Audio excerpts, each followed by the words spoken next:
And we're live. Hey, talking about the great Xbox outage of 2024. Start over. Yeah, start it over right now. JK. Hey, we're live. we can't misspeak, dude. We'll get denominated from here. Denominated? Yes, if I fuck my speech up, we'll get denominated. They'll be like, get him out of here. True. Get him the fuck out. But yeah, I guess let's just get into that. That was heartbreaking. It was sad. I didn't enjoy it. I didn't lie. There was no part of me that reveled in Joe Biden's cognitive slippage. Yeah, it was very sad. It was. I liked sad. watching Trump's face. Dude. When he would get accused, he was like, you son of a porn star when your wife was pregnant. I was like, yeah, right. I noticed that a lot of his facial expressions are just gay guy. Like, what, as if? Yeah, right. Yeah, his default like countenance the whole time was crazy. Just the wise old owl. He had Trump? like the Or Biden they talked to him and he was like scared. Yeah. Biden looked like he was on ketamine the entire time. Trump looked like someone carved his face in wood the entire. He was sitting there the whole time. He looked like a tree. He looked like the tree from Pocahontas. Looks like Yeah, dude. He for real. That's a weird. The Rainforest Cafe. Yeah, but he was very measured the entire time. He was very chill. Yeah, I thought that could have went way worse. I thought if Trump was an asshole, like if he went at him hard, he only let him have it once. He gave him one. Like, he gave him a couple noogies, but he didn't beat his ass. No, he really did. It was actually kind of. I was watching. I'm like, damn. He also seems like he's like low in B12 or something. Trump seems like something like I feel like a little bit 78. of his, I know. Isn't he 78? He's old. Yeah, he's up there. But he did. Trump Dog's. He's out on his feet too. They're both stumble bums. I mean, he did well. He was able to be like. I just got your text. You don't know what you're talking. Oh, yeah, the grumpy dad. I am a little cute though. I am grumpy, but I am cute. Grumpy but cute. I'm grumpy, but I am cute. You're right. I told Matt I was grumpy because I just got back from the DMV in Tejas. That'll grump you up. And I couldn't be more grumpy. How's like the Texas DMV? I went to this. There's a secret one in the state capitol. Really? Yeah, I said, Papa Rogies, please, I need to get a license. And there's a secret one in the state. There's a secret one that I thought was a secret. It's not. It was just me and Asians. Which was fun. Yeah. It's a special type of hell. True. Sitting in one of those chairs waiting. How were the employees? Were they same old? It was one employee. There was no bathroom on the floor. I had to search the compound to find a lavatory. The Capitol? Yeah. I stormed. I was about to say, you walked I did around. storm. I stormed a dump. You sat in one of the desks. I exercised my Second Amendment, which is to shit in any state property building. You can demand sanctuary in any building if you're like, dude, I got to take a dump. A state building should allow that. They should. They should have gas station rules. True. There can be an Indian guy being like, this is just for fucking employees only. And you're like, brother, please. And he's like, I pay for this bathroom. You can take a shit next to the mop sink in the fucking dirty, fucking shitty gas station. There's been some rough dumps in there. Yeah. Talking about a gas station or the state? The gas station. It's state employees that have vicious diarrhea also. It's dude, crazy. Just being in there reminded me of working. Yeah. A real job. That shit sucks, dude. Yeah. They were like, there was construction outside, so there was just a constant hammering and no rhythm at all. Just it was yeah. The worst of That sucks. the hammer attachment on excavators when they're doing road work outside, it just goes brrr, brrr, just for fucking 8 hours. It was something like that. Yeah. It was a negative experience. I had a negative time. The guy working behind the desk mumbled the entire fucking time. Someone speak up. Speak up, boy. I kind of did. He got a little nasty towards me. Why? People have been nasty as fuck towards me lately. Really? You think it's the heat? I don't know what no, it's me when they find it. He was like, so what do? You have a business? And I was like, I'm a comedian. He was like, how come I never heard of you? I was like, all right, dude, I don't give a fuck. He hit you with the attitude? And I was like, I hosted Saturday Night Live, and he was like, what?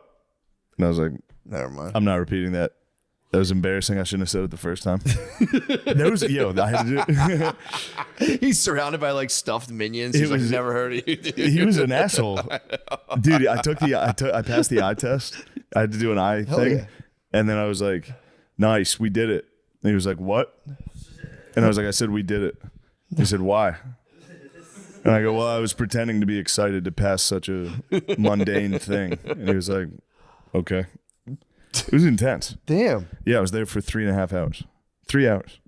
Jesus Christ. Just to get kind of sassed by a man. They are sassy. I've been sassed lately.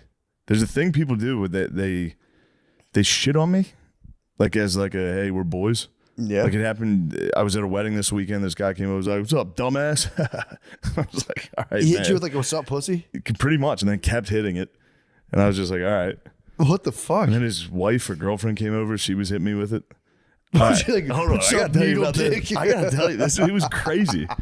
That's nuts. And guy at the airport did it to me yesterday. We were sitting there. He's like, "Oh man, a lot of people recognize you. You think it's that shitty mustache?" And I was like, "Yeah, Why is maybe." everyone sassing you right now? Dude. So I'm at the wedding. I went to a wedding this weekend. Took a mushroom chocolate. For sure. Way stronger than I thought it was going to be. The square? Yeah, and it was an intense environment. It was like a martini bar cocktail party. Everyone's very stuffy. Yeah. And I hardly knew anyone. And perfect. This dude Perfect came up. for the This dude who ended up being the man came up. Was the most intense dude of all. Like a UFC stare down is what he hit me with. Just eye contact. Like, "What's up, dude?" And I was like, I have to get the fuck out of here. So there was rocking chairs outside, and I sat on the porch just looking at the stars. I was like, damn, this is beautiful. And then a guy came up and was like, "Yo, what's up, man? Big fan. My brother, we always make fun of my brother. We say he looks like you. He looks fucking retarded too." I was just like, sweet, dude.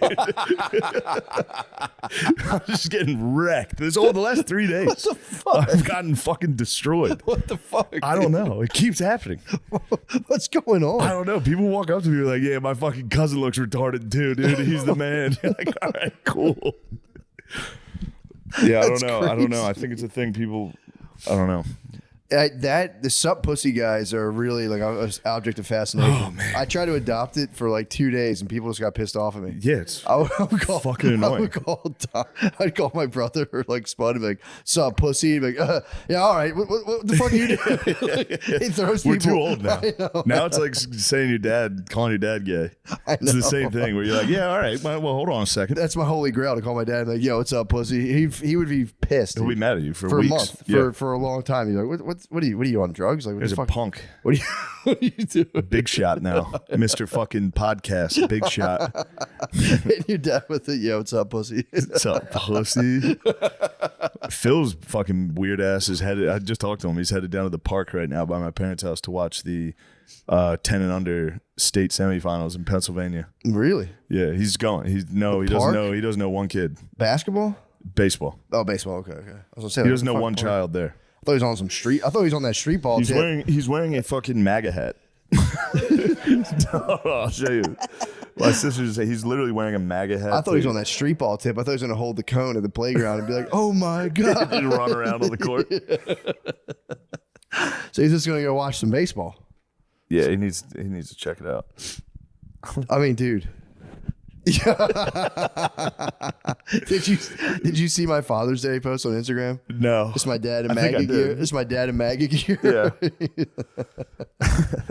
It's, The dads are out, dude. It's MAGA time after that debate. they're in full. Yeah, they're fully elated. Yeah, They are absolutely fully. I'm sorry you're getting crushed. yeah. It's all right. I told you I got annihilated in Vegas when these two people were like, "Dude, that was great. I saw you. It was great." And there's this short Mexican guy who kept going, "I don't really see what was great about it." And he would just, and I would be like, "I'd take one of them," and he'd be like, "I don't know. I just don't really see it. Not for me." I'm like, "Will you That's shut fine, the fuck dude. up, Yeah. dude? Stop doing that." Yeah, I Because I wasn't got. going to be like, what the fuck's your problem? I was like, "Okay, all right." When people take pictures with me, there's always one person saying that. It's like, "What do you do? Who are you? I don't even know who you are." I did it. I was taking pictures at the airport, and this TSA guy was just standing there, and he was like, "I don't even know who you are. What do you do?" I was like, "What do you do? Who are you? What the fuck? What the fuck, dude? I haven't even had my coffee yet. I'm grumpy, but I'm still cute." I made a TSA guy spaz on Monday. I forgot all about this. I went through TSA pre-check and I was like, I should take my belt off. Like, "No, your belt's fine. And go through the metal detector." I'm like, "All right." I go through the metal detector. It beeps. They go, "You've been randomly selected." I'm like, "Dude, it was probably my belt." And like, "Nah, man, you're randomly selected." And I was like, "Man, this is some fucking bullshit." Like, He got pissed. to myself, I was like, "Man, this is some fucking bullshit." And he goes, "It's not bullshit. It was a random." I'm like, "Dude, will you stop. It's like people are looking around. There's a pilot going through, like turns around. I'm like, yo, bro, can you please chill out? I was like, bro, I'm just talking to myself. I wasn't even talking to you. He was like, oh, it's not bullshit. Go over there. And I was like, all right, I had to go. White dork? Yeah, he's a white dork. That sounds like a white dork fucking spaz. Dude. It's actually not bullshit. Dude, he screamed it. And people, Where, like, what airport? everyone who I was like in line with turned around and saw me getting screamed at. I was like, dude, can you please chill out? What airport? Where was I leaving from? Pensacola, Florida. Oh, Tiny airport. Damn. Yeah, he fucking went nuts. He went completely loco on me. He might be a Sky King, dude. It's not bullshit. He might be on his last leg. True. He might be ready to hijack one of those planes. He might see the Sky? Yeah, you've seen the Sky King. I was surprised. Different Sky King. I've never seen one of those dudes get so animated. He fucking snapped. Because I set off the clear guy. The clear person came. I've been beefing with clear for the longest. Yeah. So I'm in line, and they just fucking come over and cut you off. And it was like very early in the morning, and I think I hit him with the same. What the fuck is this all about? And the guy, and I was kind of just fucking with the guy, and he turns around, he's looking at me. I'm like, dude, I'm fucking with you. He's like, I was gonna say, man, it's way too early for that. Oh, I was like, but for real, like, you think you can just cut in front? Is it clear? Yeah, clear. That's the whole point of clear. They just come out of nowhere. But I'm like, what fucking authority are you just coming and cutting? Whatever company clear is, bro. Next time I won't be so nice. I was like, I'm not going to start beef, but I was like, what the fuck is this all about? Dude, who told you can do this?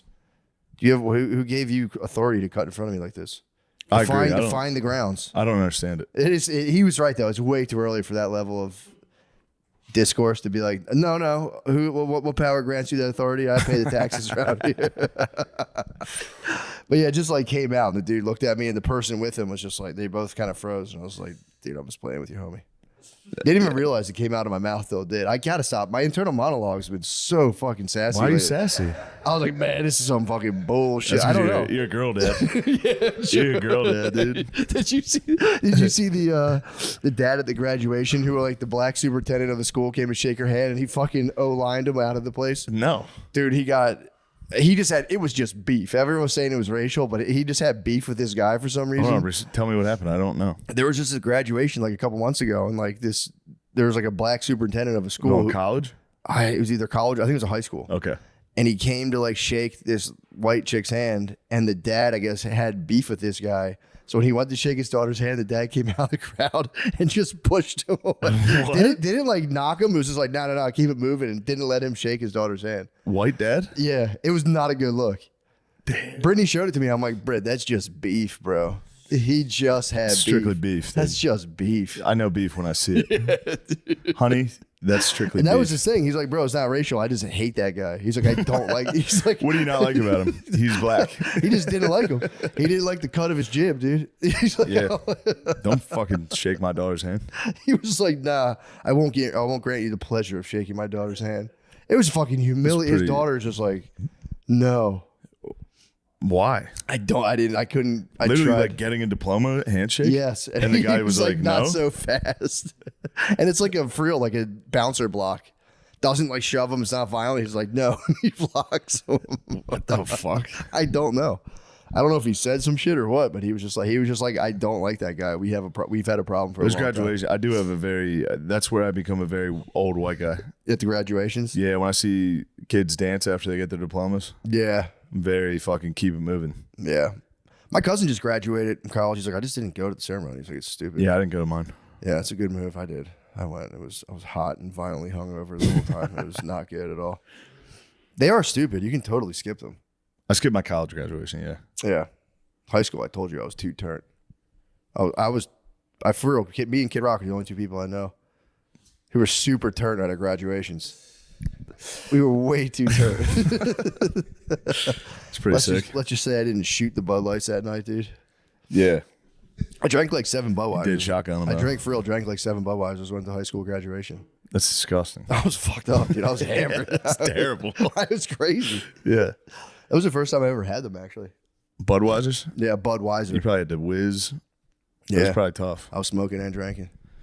Drinking and smoking. I was drinking and smoking, headed down the graduation. I was just like, it's a bad move. Don't do it, kids. Don't do it. Don't even think about it. What do you think about the viral sensation Hawkatua?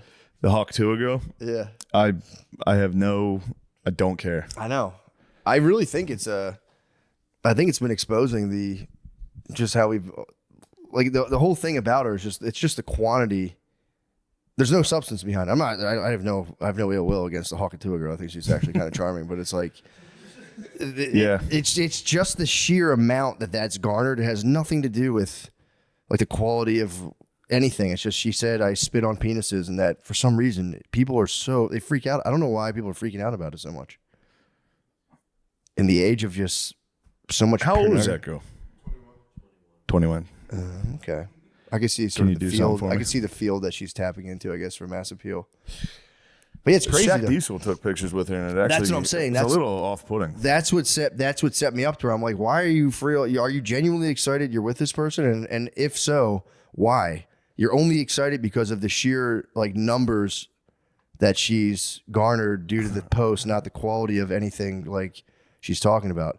But it freaked me out thinking like we're all getting like Google analytic brain where it's just about like numbers and metrics, and just I was freaking out. Yeah, she went viral for saying she'd spit on a cock. Yeah. That would suck though. The thing that bothers me is seeing the girl. It sucks when they get drunk and get street interviewed. Yeah. It's always on 6th Street too. Oh, she was in Austin? I don't know if she was. It looked like either Nashville or Austin. Yeah. Nashville and Austin are the exact same place. Yeah, they're very similar. Those street interviews. Can you imagine if your sweet baby was leaving the bar and they were just like, how many guys have you fucked? And she's like, 50. Yeah. I've sucked their dicks. That's why I'm the throat goat. I spit on. Yeah. It goes viral. Shaq's looking at her like, I wish you'd suck my dick. You're like, oh, fuck. I thought we had something. Dude, I'm reading the Glenn Lowry memoir. Yeah. Bro, speaking of getting pussy, bro. Oh, yeah. You're telling me. So much pussy. Glenn Lowry was a pussy? Bro. And pussy too? Most of the book is about, dude, for real, a huge chunk of the book is about getting pussy. I did not think I was going to be so turned on reading his autobiography. His old pictures, he looks like yay. Bro, he's the man. I did not know to the extent of like I always knew he was a beast, obviously, but I'm like, you could tell it was a pussy getting man. Let me see that old picture. Bro, look at this. God damn. That's a pussy getting man. Yeah, it is. That's a man who's seen a lot of pussies. Bro, he's seen him, man. He was awesome. I got to meet him. He's for real. He's pretty neat. His book is, if you're kicking around the airport, the audiobook is fantastic. And it's just about getting snooze.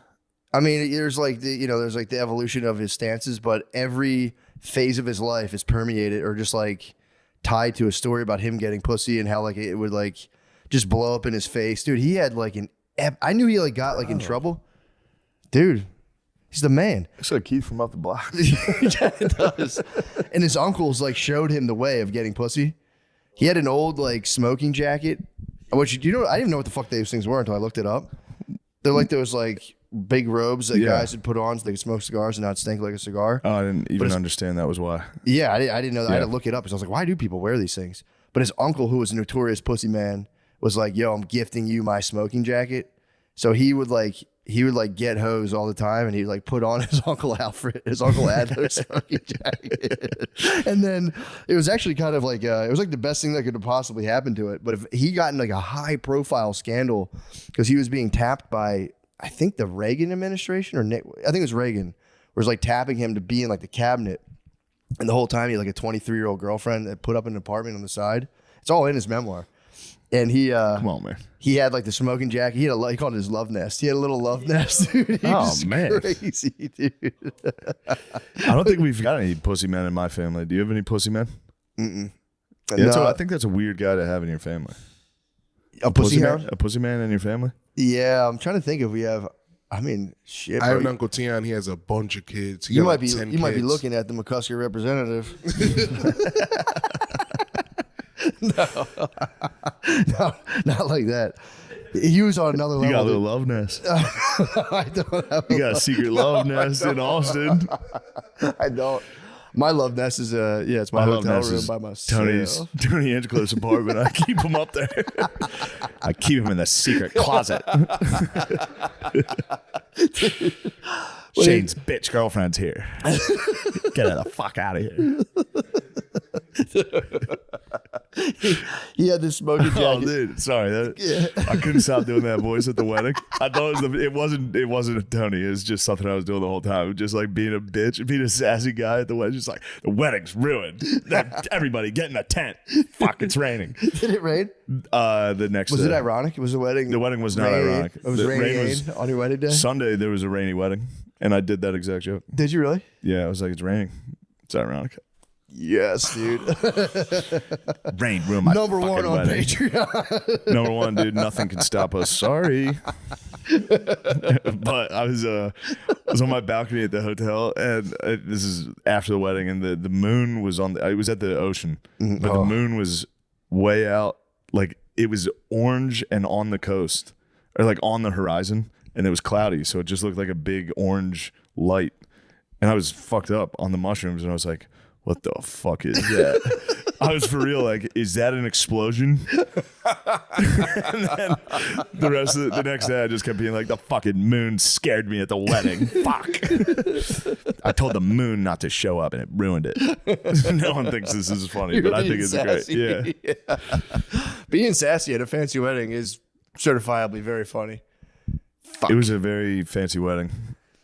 Where was it again? It was in Rhode Island. Oh, dude, I love it up It there. was awesome. It was You were right next to the it was right next to fucking Taylor pussy man Swift's. himself. I was right next to Taylor Swift's mansion. What? Yeah, it was pretty neat. I was down there. I was staring at it. What's the I was mansion going, looking like? Taylor Swift, get out here, bitch. We're having a wedding. I'm going to break into your house and cut your fucking head off. I'm gonna display your head like a trophy at my house. Getting to Taylor Swift. How much do you think her head would go for? Somebody cut off. Just go through litigation. If I just to clarify, If somebody hypothetically cut off Taylor Swift's head and sold it on the black market, stuffed it like a bear. yeah, that would probably go for a lot. A Saudi prince would acquire that. They would definitely do it. It would You could like put on her music and just chill with her head. It would fetch a pretty penny. Yeah, you would chill with that head? I would chill. I'd play football with it. Imagine hiking Taylor Swift's head. What the fuck, dude? You talking about the queen of pop. Don't talk about T Swift like this. I'm kidding, obviously. We both are Swifties. Yeah, big time. Definitely. Dude, I was listening to Shake It Off with my two daughters recently. And That's fun. Because I always listen to the Sing soundtrack version, and the real Taylor Swift version came on, and I was like, damn, she's a true master of her craft. Bro. Oh, this was firing me up. Speaking about songs. Me and Lamisi had a fun discussion. Dude, when's the last time you listened to Money for Nothing? Dire Straits is Yeah. awesome. Do you remember the part in there where he's like, see that? Wow, wow. Come here, little Wes. It's crazy. Yeah, dude. It's, I don't know if we'll get demonetized or whatever.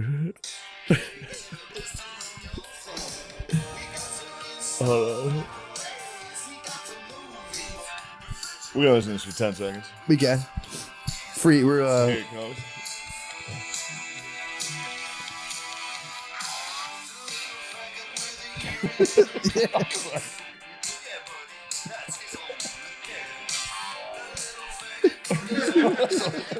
I was They're getting listening to Sweet it. I was like, that Revenge. song fucking rocks, and then that part came on. I was like, "You say faggot?" I was saying that might be the greatest stand-up intro song. Oh, that's I great. think I'm gonna adopt it. Oh, that's really The nice. beginning of it. Yeah. Dun, dun, dun. Yeah, that's it's actually. so intense. I thought you were saying coming out to the verse. The fact, yeah, I mean, I might tell him to skip to that for the end of the show, play it at the end. That's really great. But that's exciting. That's awesome. what I got going on. There's Yeah, a UFC guy at the Bellator man at the wedding, and he gave me a leg kick, and it still Why? hurts. It hurts. Why did he do that? We were drinking, Told me you and want he to was taste like, his pain. he was like, "I'll go 20%," and I was like, "All right, I'll do it." It still hurts. Did he go 20? Oh, he probably didn't even go No, 20. he went so light. He was like, "Make sure you brace your leg and flex it." Oh, he did go I late. did not brace it at all. My knee buckled hard as shit. And everyone was like, "Oh my god, are you all right?" I was like, "Yeah, I'm fine." Yeah, that didn't even fucking hurt. Like that didn't even hurt. Should've checked then it. I went. I was like, I could check it. I considered checking. Just break your knee. Shatter my shin at the wedding. No, it hurt. It hurt a lot. Yeah, that fucking kills. Yeah, it didn't hurt due to the alcohol for a minute, and then after a while, I was like, "Why does my leg?" Oh yeah, Dude, those guys are freaks, man. guy fucking leg kicked me at the wedding, ruined it. And I got scared by the moon, and I went to bed. Somebody called me retarded, and then I got scared by the moon, and I went to bed. After being like, you could try wrestling moves on me. Yeah. You can leg kick me right now in front of all these models. You just have a permanent limp. Yeah, it fucking kills. It fucking kills, dude. Never get leg kicked. No, dude, those dudes are terrifying. Yeah. I told you before. And this guy was like, he just like had done fights in AC when I went to like when I went through my MMA thing when I was 26 and on the verge of probable divorce, and I took to the fucking dojo, dude. Yes. This'll fix everything. And then the dude was like a black belt and like had fought before amateur fights, and he's like, you want to see how it's like, what it's really like? Yeah. I was like, yeah, give it to me full. And dude, it was like just like a swirl Yeah, you're of like 6 a woman. seconds. Yeah, dude. I was like, You're like a woman being beat. he beat the fuck out of me. Yeah. Now you know how they feel. Yeah, true. How unfair. For real, it's that unfair. How scary it is. It's that unfair. I was like, you little dick. Yeah. Like, you little Your dick. cousin fucked me better, bitch. Did you see that investor guy who went wild at the Pride Parade and beat like a lady up? No. Dude, they like threw hot sauce on his jacket, and he's like, "What, are you fucking serious?" And like they started like mob up on him, and he just like grabbed his lady's face and just shoved her down. And He she went mushed the flying. lady's Yeah, he face. smushed. Dude, he sent her flying. She like smacked her head on the ground. They threw hot sauce on him. I mean, dude, they threw hot That sauce on is him a challenge. and then attacked him. Yeah. It's like, obviously you shouldn't hit women, but it's like, dude, If someone throws hot sauce, you're allowed to face smash. dude, he had like a nice jacket. He had like a nice fucking evening wear jacket. His on. uncle's fucking smoking jacket. His uncle's This is had little pussy getting smoking jacket. Somebody fucking threw Texas Pete on it. Dude, the chick, so the 23-year-old he was with, eventually he got her, he kicked her out of the love nest. Things were going awry. Awry. Thank I you. got it. And the Disarray, awry. she went back to the place and she cut it up, like into tiny little pieces. Cut And that the smoking jacket. She knew that was it. That's Samson's hair. It was. Yeah. But it's like what a beautiful way to have your like pussy getting smoking jacket destroyed just by an angry 23-year-old. That's how most of them go. As I was gonna say, I was like, Every that was the smoking- fate yeah. of the smoker's jacket.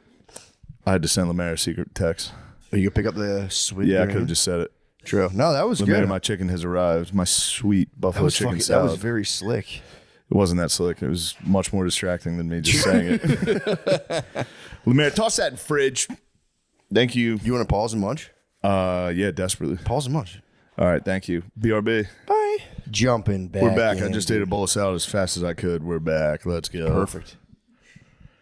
Hopefully, it'll leave your body with the same velocity. It will. It certainly will. Is there any like old language or culture that wishes people like great dumps? Be like, I wish you excellent dumps. I don't think so. I don't know, but people get really excited to comment on your asshole if you eat something spicy. Yeah, people love that. I did hot ones, and I got 900 people texting me like, "How was your asshole later?" It's like same as it always is, dude. It was a fucking disaster. That's one thing, especially older men will break a moratorium on like gay stuff on. They'll talk about how spicy your butt is. They'll be like, yeah, you'll pay for it out the other end. They love saying that. Hey, You pay for that later. Yeah. Your butthole's gonna be burning. There is some, they do love that actually. Now, I never really thought about that before. That's like a go-to. Mm-hmm. I'll get you on the other side. And the hot sauce is named like hot asshole. They're like, look at that. Burn your ass. Look, I'll burn your asshole on the way. You'll be dancing on the toilet seat. Lemise, I didn't even notice your new plaid trunks. Who fitted you? Me and Sean, we went to the Goodwill and got fitted up. Oh, a bit of a shopping We spree. spent a little bag Nice. at the Goodwill. Do they have any shorts there to cover that big fat dick of yours? God damn it, dude. Stop wearing shorts. You wear tight shorts. What do you mean you're not, dude? I can see your inner thigh is fully exposed. Your dickhead could slip out of it. Leave me be, please. Oh, sorry for making fun of you for having a giant dick. Yeah. I know Must be that's- tough, dude. Yeah, that sucks. It ain't easy. Must be tough. I had the Tennis on full fucking. It was at full mast this morning at my 6 a.m. Orange Theory. We had to do like glute bridges, and I was just fully I just. refused to participate. I was I ripping told them. you when I had that personal trainer in New York, it was just me, and he'd stand right here, and I'd be on the ground going, sticking a nub straight into the air. Yeah, I was. That's nubbed. It's the worst exercise. For I was nub ripping. man? I For was nubbing. Yeah, I was nubbing, and you had to do a thing while you're nubbing with like a overhead weight thing that you pull down, like an over whatever. Oh, that's a nightmare too, because then your fucking belly hangs out with your nub. Belly. It was belly nub. It was pretty nice. I would storm out. I would go, I'm done working out here. Rip my armband off. That'll be enough of that. That's enough. Should have done him yeah. face the other way down. Just went my butt up in the air and just tend it Yeah. down. Like, no, this is how I do those. This is how I work. See the big bash at the NYC Pride Parade? The fight? No, you brought this up. The hot sauce guy? No. Wait, there what's there was this? like a big time rumble at What the happened? NYC Pride Parade. Was it the Palestinians versus gays No, again? that's what I thought. No, this was Was it- it G's versus B's or? it was. I'll say they fought bravely, but I think it was like a I don't want to. It was either a It better not very be the T's large versus the L's because that's a blowout. T's versus the L's would be crazy. There was a bit of T versus L. It looked And as then if they were everybody T has to versus be L. like, this is woman on woman. Yes, Clearly but it's it not. was like giant black lesbians and possibly a giant Ooh. black T fighting each other. GBLs? GBLs, dude. Who are the GBLs fighting? Each other. Over GBLs turn on each somebody attacked a tiny white lady, and then And the probably GBLs someone formed? attacked an Elvenkin, Yes. and then there was an Amazonian conqueror came out and just started The fucking Orcai. dude. Watch this. Just started taking heads. no. Rewind to the very beginning, and it actually like a sizable brawl ensues. Yeah, dude. Everyone fought bravely though. I'll give them that. Yeah, dude.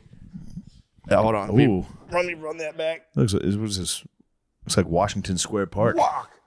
Is it? It is Washington Square Park. I noticed from the steps. I said, "Whoa, I've been on that fountain.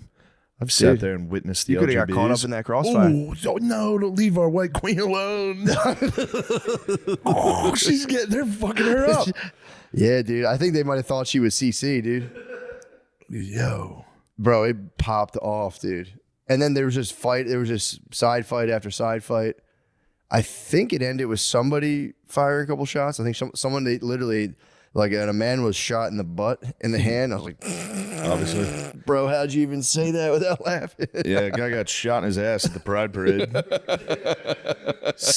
7,958 men got shot in the butt.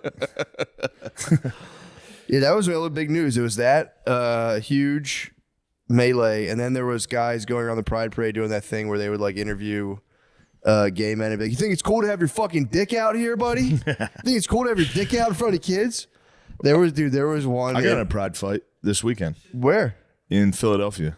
I was at a bar talking to a lady about it. What was she saying? I was just like, look, I'm all for gay stuff. Do whatever you want, but I know some of those guys that go to that and they get wild at that thing. Yeah. Like that weekend or that week, the Pride Parade in New York is like, dudes are going into rooms and just having orgies No. every night. I'm like, you're fucking like 15 guys a night. Yeah, true. And she was like, so that's fine. And No, I was it's like, it's not though. It's no, like medically, it's not. And that's what I was saying. I was like, if I went out and 10 different guys nutted in my butt, you would go, hey, you have a problem. Yeah. But she was like, no, that's fine. What do you care? They're using condoms. They're being safe. And I was like, First of all, nah. okay. Nah. Yeah, trust me. Clearly, nah. Trust me, daddy. It's just dudes. We're Yeah. not using condoms, bro. Yeah, dude. But then I was like, if I went and fucked 10 women a night for 3 days, every one of my friends would be like, yo, Yeah, chill. what the fuck are you doing? Chill. Yeah. Not one person would be like, that's cool. No. Everyone would be upset. But If just you because if it's gay people, everyone's were like, all at the the white same, chicks 10 are at the like, same yes. time, I might under the table give you a pretty 10 slight at the same fist bump. time, I would be Oh my God. a king. It would be over. I'd blow my head off at the end of that. I'd go, I'm a god. This bullet Although- might not work. The what? The bullet might not work. If I fuck 10 ladies and be like, True. I might be God. Oh, that would be. I'm trying to think about the mechanics of that. I think I would just roll around to them. Yeah, you just steam, Sure, I would just roll around to lay them them and on the beat bed, off. steamroll them. Yeah. Dutch oven 10 women, get them under the kid parachute. Fart. That would be funny, just ripping out. Dude, I fucking ripped. Farting during the orgies? I ripped ass at Orange Theory this morning. That was my bad class, dude. I just kept a straight face. They're like, who did it? They looked at the heart rates. Yours is at 250. They're like, that guy. It was bad, bro. It was so bad. I had to just keep fucking, like, I didn't even break. Your I was farts like, fucking stink. When dude. you're fucking the bullshit you eat, all the healthy shit. Yeah, man, Your it was- farts are chaos, dude. it was not a good one, I'll tell you that. Yeah, Rogies drops fucking fire, dude. Rogies has protein farts constantly. Broccoli gets you too. Broccoli has like sulfur in it, actually. So when you eat a lot of broccoli, you get like broccoli farts are specific. Hellish. Literally, fire and brimstone They're farts. they're very bad. But yeah, dude, with the and this isn't even like I have no position about gay stuff, but there's a new disease that apparently is from like gay. It's like a gay disease, and it's like penile ringworm, which by the way I didn't have. That was eczema. I swear to God, I had eczema. But they were like, "There's a new ringworm," and I'm like, "Oh shit, penile ringworm." Let me read about You got this. that over the summer too, didn't you? No, was I had hot out. eczema before I left. I feel like it was hot out. I had. I feel like it was probably I just summer. had like gooch ass. I feel like it was June. No, I had gooch ass. I had like when I first moved down Gooch here. ass could happen to anybody. That's what I'm saying. Yeah. And I had eczema on my penis. I found out it wasn't ringworm. The ringworm was a miscalculation because the doctors were like, it usually doesn't do that. And I had to put the cream on it and just would get 40 times worse. Wasn't until one of the sweet angels at Center City Dermatology were like, You showed her your cock. try this out. Yeah, I had to show her my You showed her your cock at the store. mangled. You went dude. down to the urgent care and showed a lady your cock. No, at the urgent care, I showed a big black guy in my penis. How'd he feel about it? He was a professional. Nice. It was him and two nurses. And I was like, oh, fuck, dude. Could it get any worse? He was very pro about it, though. He was just like, I Yeah. was like, bro. He said, thank you. I did not break eye contact the whole time. You have to maintain eye contact. Bite your lower lip. Yeah. I just let a little snot come out of my Yeah. You got to go, something's wrong with my cock, daddy. I'm here, you guys. There's something wrong with my dick. Fix When he it. saw when he was looking at it, I was like, you may have won the battle, but you have not won the war. Okay. But yeah, no, there was like a ringworm, and this was just from the news. They're like, yeah, there's been a wave of like dick ringworm hitting gay guys, and it's like, damn, bros, chill, bro. Come on, man. Get that. I mean, I get it. Like I said, it could happen to anyone. Maybe it was eczema. I might have to go do a little speaking circuit in the gay community. At the Guys, Pride Parade. careful Just before hold up a sign and just Yeah. say, if anybody wants to talk, I'll be handing out pamphlets. Yeah, do not put Lotrimin on your penis unless you know for a fact that it's ringworm, because it will dry your thing out. You will not be able to get naked at the Pride Parade. The kids are going to be disappointed watching you. The kids are going to be sad. Your cock's not going to be out at the float this year. I watched one of the interviews of a guy that, you think it's fucking cool to have your dick out around kids? And he's like, I don't see any kids here. And they're like, there's kids right over there. And he goes, I didn't know that. It was such a fun. Rather than be like, dude, get out of here. He's like, I didn't know that. Where was he? Where did he have his dick out? At the park? Just in like he was just walking around while the parade was going on. Which is like, my thing is like, stop. It's like, yeah, probably don't get naked and do gay stuff out We in do public. need to be strict. Also, don't bring your fucking kids to the Pride Parade. Definitely don't bring your kids to the Pride Parade. We got to get more Period, strict dude. about Yo, who's period, allowed. Yeah, point blank. We're done with this topic. We got to get more strict laws on who can have their dick and ass out. True. Because right now it's just homeless and gay people. True. You know what I mean? What you talking about? We got to break down the barriers. We got to say anyone's dick out is bad, or everyone can have their dick out. Because right now it's just gay guys in June and homeless people 24/7. True. They get a pass no matter what. Dude, the sun on your dick does feel great. I don't think I've had that. It's fantastic, bro. Told you, I used to When sun the mine. fuck did you have? When I thought I had ringworm on my dick, I used to sun my dick in the car. I would drive and I would just bust it out Oh, at a that red makes light. perfect sense. You bust your dick out while you're driving. I was discreet about it, obviously. But yeah, I would just bust it. I would just You're bust Pride Parading on 676. There's children around. I didn't know that. Yeah, I would pull my dick out and let the sun just hit it because I thought it maybe would like, but it was just eczema. It was the demon fucking gluten. It was actually not gluten. It's the aggluten protein, as I told you. That's what fucked your dong up? I get eczema when I start eating the white man's grain. Eating the motherfucking white man's grain. Wheat. Get that shit out of here. I hate the white man's grain. Can't stand it, bro. I Buckwheat's only eat the shit. black man's grains. Me too. What would you say it is? Quinoa. What would be the black man's grain? Quinoa. I don't know. That's say a good quinoa. question. Lemaire, what is the black man's grain? Uncle Ben's rice. Fuck. I couldn't think of one. That wasn't like blatantly, stupidly racist. Yeah, Uncle Ben's rice got discontinued, by the way. Really? Yeah. Why? Because it's racist. You can't have a. You can't have a black spokesperson. Yeah. Uncle Ben That's Angelo. racist, but in every single commercial, it's not racist. Yeah. Yeah. You know? Well, now it's like Pearl Milling, which sounds like a black lady. What about Zatarans? Huh? Zatarans? What's Zatarans? It was like New Orleans rice. They're like Zatarans. No. Is there a fucking black guy with a bow tie on the cover or no? He had like a saxophone. Yeah. Is Zatarans still up? I hope, dude. It was good rice. You better get you some rice. Zatarans. Zatarans sounds good. It remains. Jambalaya fucking rules. Oh my god. Nice. It remains. Target. Finally, someone has a fucking spine in the food community. There's no black man on it? They took them off? God damn it. Why can't black dudes be on food products? What the fuck is going on? Because white people get offended. True. If you put out an Aunt Jemima in front of me, I'm going to go, how fucking dare you? Not after what happened to George Floyd. Get rid of that. You're squeezing out the syrup like, I'm so sorry. I'm so sorry. George. Get that syrup bottle. What? What you got? Oh, They made it shrunk 'em? smaller? That seems They even more shrunk 'em? racist. Yeah, they made it Honey, I smaller. shrunk. Rick Moranis was like, I got this, guys. Don't worry. It's a smaller That's who silhouette. punched him. That might have been Zataran himself. Zataran. Why'd you shrink my ass, Rick? Motherfucker done shrunk my ass. Shrunk my ass on the goddamn jambalaya box. There's that motherfucker right there. What are the odds? Lucky day. I forgot he got knocked the fuck Yeah, out. knocked the fuck out. He was a victim of BLM, dude, and everybody True. had to just be like, hey. To be fair, someone might have thought he was an old Asian lady. To be fair. That might, yeah, true. Oh shit, there goes one of them right there. Yeah. That's just the cost of war. Dude, knocking out, I would never condone senseless acts of violence, but just knocking out Rick Moranis is So wild. funny, dude. Oh shit. How's Rick doing? I think he might have CTE.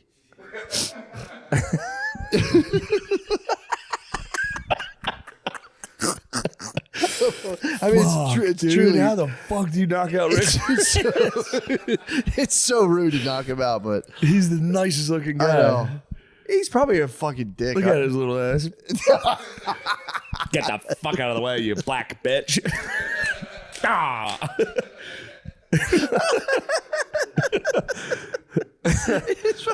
He's probably nasty as hell, dude. What's this? No, I don't have. Oh, fuck. Yeah. Sorry, I don't have any change. No, I won't let you pump my gas. Ow, shit. Ow. Is it on video? Or it's just like it was reported. Was he on video getting knocked out? Yeah. It's a guy just walking down the street next to him. It just socked him. Going this way. Yeah. Fuck, man. Oh, my God. Hopefully he's recovering all right. Rick Moranis punched YouTube. Unprovoked attack in Manhattan that was caught on camera. It happened yesterday on West 70th Street near Central Park. on the west side why'd they of blur town, him? Walking by Moranis when he suddenly punched the 67-year-old actor in the head, knocking him Oh, shit. The attacker then casually walked away. This is a picture they have of the suspect. Moranis suffered injuries to his head, back, and hip, but is expected to recover. A spokesperson for the actor says he is grateful for everyone's thoughts and well wishes. Well, that's Sorry. good. There you go, Rick. Damn, dude. Rick's thought he's grateful for all the thoughts and prayers. Wouldn't have caught me, bro. He would have caught me. Yeah, with the headphones in. I do stay jamming pretty hard. Yeah. You think he would have? He would I have got. just love saying that. Yeah. But no, I'm completely unaware when I walk around most of the time. Jamming pretty hard, lost in thought. That guy would have. Yeah, I'd with have the my sub, guard up he was slightly. kind of dressed like fucking Sub-Zero, dude. He Yeah. had the, Full Sub-Zero with the I Heart New York sweatshirt on. yeah. Especially if he's walking. He was walking pretty fast. I'd have too. one eye on him. I said, I'm not being racist, I swear, but I just heard Rick Moranis got punched in the head. Rick Moranis got knocked out. Now we all the whites need to be vigilant. Damn, he was old enough too where his hip got fucked up from falling. That's a shame. Poor Rick. He'll be all right. Rick had what a life. True. Yeah, man. He got He sick of stopped hearing. acting because his wife died, Really? and then he became a musician. Did he really? Yeah. That's kind of sick. Damn. He had a great run. Ghostbusters, Spaceballs, Honey, I Shrunk the Kids, How many times he shrunk them kids? Flintstones. He shrunk the kids a 3 bunch. times. There's like 3 Honey I Shrunk the Kids.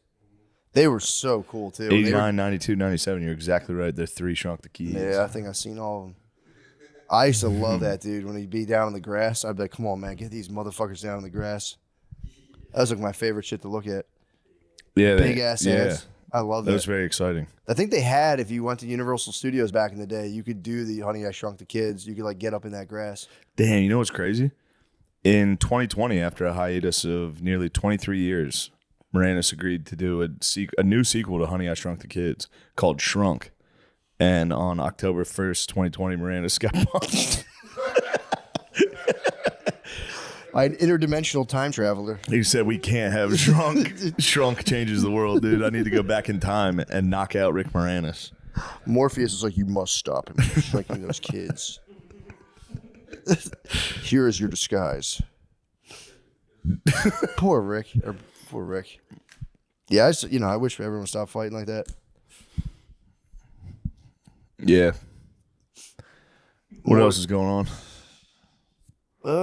We covered all the hot topics. We covered all We were the flying hot- through topics. We are went ripping back through to the time. debate. The debate did make me awfully sad. Dude, I still, and I think I've heard people say this too, but it's like, how could that possibly be the two people out of all the people who go to like all of these Ivy League schools and other schools? Yeah. How is that? I'd vote for Francis Ellis. I would do for real. Francis should be president. Yeah, he would be. If you He'd be put a such a camera on that good-looking guy, president. he'd be fantastic. He'd be Hitler pretty quick. You think he'd Hitler out? Francis? He's so genteel. That's a facade, bro. That guy's definitely evil. That guy's definitely an evil motherfucker. Now he's never going to be the president. He, yeah, of course, of everybody in the country, we're down to those two. But I was wondering because I'm sure you have too, but I've been watching Biden. Mm-hmm. This was the first time the whole country got to see him in action. I've watched a ton of his speeches over the last 2 years. Yeah. He gives them very rarely, but I watch them, and they're crazy. He did one at NCA&T like a year ago that I was watching, and I was like, holy fuck. Like, this guy's, he walked around, shook hands with no one. Yeah. And it was like, this guy's gone. And then finally the whole country got to see it. But it's like, I was confused as to how the Democrats, how did they allow this? That's Like, why? That's my Because they question. knew this couldn't work. Yeah. Why did they allow it? Well, I guess I don't know. I've wondered about this too, but I guess now if they were to have him step down, it would make them look like they fucked up. So they're probably like, he's good. He's good. 'Cause I can't for the life of me figure it I out. don't know. If I'm a Republican, if I'm Fox News or any type of Republican propagandist, I'm saying Joe Biden's the man for the Yeah. next few months. And then October comes around, you go, JK, dude, this guy's a dunce. Get rid of him. Yeah, true. The longer they keep him on the ticket, the bigger landslide this is going to be. Maybe there's a big fight because I know Newsom. They probably want to tap Newsom, but then I'm hearing, I don't know if it's true. Yeah, Michelle Obama, yeah. Say her fucking name, you don't you dickhead. dare. Piece of shit. I can't believe you would call her that. It's not funny, Sean. It's not funny, Sean Gardini. You don't not- act like that. It's not. You don't act like that. It's not a funny fucking rumor. We but don't I heard joke about that rumor ever. I heard little Michelle's gonna run. Petite, tiny Michelle. Feminine Michelle. Yeah, I heard Michelle Obama and Gavin Newsom, and then Kamala. Obviously. The odds right now are Kamala and Biden. Those are if you go to the Vegas odds of next president, They're just gonna run him back. Trump's got the best odds, then Biden, then Kamala. Those are the Vegas odds. That's crazy. But the odds changed significantly after the debate. Yeah. Yeah. Yeah, dude. I thought everyone knew he was fucked. No one ever watches. Yeah, I guess so. No one. You can't see him give a speech. Yeah, That's not a complete teleprompter. dude. Just like I like felt bad because I watched people reveling in it. It's like, dude, he's fucking Yeah. Alzheimer's, dude. People are like, this fucking piece of shit. It's like He shouldn't be in that position at all. Yeah, it's sad. Not even on some like get him the fuck out of here. It's like, bro, let the guy rest. He needs, Let the man chill. Put some slippers on. Dude. How quickly do you think he dies after he loses the election? Fast. Yeah. I mean, they probably have him. God knows what kind of Think cocktails of they're how putting him jacked he was for that debate, and then nothing worked. He was just like, on. Yeah, they probably have like Michael Jackson's doctor having him like right on the edge. Because and just like when he wasn't talking, he would just be like, you could have put a blacked out dude on there. Yeah. Like a regular guy with just a normal guy that's hammered, and he would have done better. No. Yeah, I really think this year. I've never heard so much malarkey in my life. Dude, it was crazy. You're the baby. You're a baby. I got a 6 handicap. All right, I got an 8 handicap. When he got real mad at one point when they talked about like the losers, when he said, don't you ever call my son a loser? Ever? That's not a fucking loser, you mother. It's like, yo, dude, what the fuck? Bro, chill. I know he's not a loser, so I hear you say it. Like, dude, stop. Dude, go lay down, please. For real, like, I'm not saying that like to rub it in his face. I want the guy to rest. I genuinely want him to lay down, take it easy, because it's not. I feel like right now this is like they're like shit. It's like a snake shedding the skin, and they're just like dead skin. Yeah, both of them. It's just it's going to be doing something. It's got to be totally different in 4 years. Otherwise, I don't know really what's going to happen. Like, there's no way that guy's. Is he for real? Does he have actual responsibilities and a job, or is it purely a symbolic position? I think with him it's very symbolic. But it's like, how? It's like it doesn't inspire. It's nothing inspiring. You don't watch him, you're like, hell yeah. Yeah. I guess he was. I guess he had that like Obama runoff, and then he started kind of slipping in there, like fuck. Yeah, there was a few years he could have been. He could give a speech, you know. Yeah. Now he's out. He's done. Smoking Joe Biden. He's smoking Joe now. Smoking Joe, dude. R.I.P. to a legend. True. R.I.P. Yeah, I to did a like when he skinny fucking legend. when he grits his teeth and gets pissed. It's still kind of. You calling veterans losers? My son's a fucking veteran. Fuck you. The moon scared me tonight at the hotel. A black eye leg kicked me. Well, dude, they're trying to say that his wife is like maniacally driving his presidency. Like she's not. The only thing she does is grab him to make him walk. See, she only physically controls him. There's like long tweets where like, and Jill's behind it all. Jill grabbed him after the show and grabbed his hair and said, "Listen, you motherfucker, you're gonna run." It's like grabbed the back of his hair, spit in his fucking mouth. Where did you get this from? What are you doing? There's a guy on Twitter and she fucking. I know for a fact she grabbed his throat and said, "Listen, bitch, you watch him walk off the stage? You see that clip? I heard about it. It's a tough one. You did all the Trump questions. dog walks off like a human. Yeah. You go, all right, that's my president. He can walk. True. And then it cuts back to Joe getting led down one step, and he has to sidestep it. No! It's like, bro, I've been there. I've been that drunk, dude. I know what that's like. That's hell. Crab walking down the A steps. curb, dude. Getting to a curb and having to turn sideways and go. All right, I'm good. I can get back to the hotel. Yeah, didn't she like congratulate him on answering all the questions? Like, you answered all the questions. Yeah. It's just a shame, dude. It's a shame, and it's like you watch people revel in it. Like, look at this fucking pitch. Like, dude, it's not good for you. I agree. It's bad for your soul to be sitting here like this old piece of shit. Fuck him. Yeah, look at this old sack of shit. I hope he dies. Like, dude. I didn't like Take it when it people easy. would do it, when Democrats would do it about like when Scalia died. They're like, rotten hell, you fucking piece of shit. It's like, dude, that can't be good They're for going to you. do it to Clarence Thomas soon. Can't be good for They're you. on his ass. Yeah, I know. They hate him. They did that high tech lynching on him a long time True. ago. Some bullshit Glenn talks about in his memoir. They did do that. It was I know. pretty intense. That's fucking bullshit. Although, what's his name? Franklin scandal has him tied up in it. Really? Yeah. Shit. God. You don't know who to trust these days. You don't. Fuck Lemaire. Where are we at time wise, Gardini? Woo, baby. I love that. Keep it going. I'm gonna pull my dick out. Matt. Nothing. You can what? Oh, true. It's I didn't sick. know. I didn't know you were spinning something. I didn't know it was pride. You're allowed to take your cock out in the park. You go, I'm gay. I am Fuck gay. you. Look at my dick. Fuck you. Well, next year is that's also got to hit a point where that gets they're like, okay, this is it again. I think gay people are hitting that fucking like, all right, let's chill. Yeah, let's chill. This is becoming. Think about being an old gay dude. Yeah. Seeing the young generation be like, woo, we get to Yeah. flaunt it in the streets. It's like we had to do that through like fire hoses. Yeah. You're in a sweater with like your old We got our boyfriend. You asses see like a beat for this. 23-year-old's butthole, and you're like, what the fuck? Yeah. Check out my asshole. Ass. I had to fight so hard for this.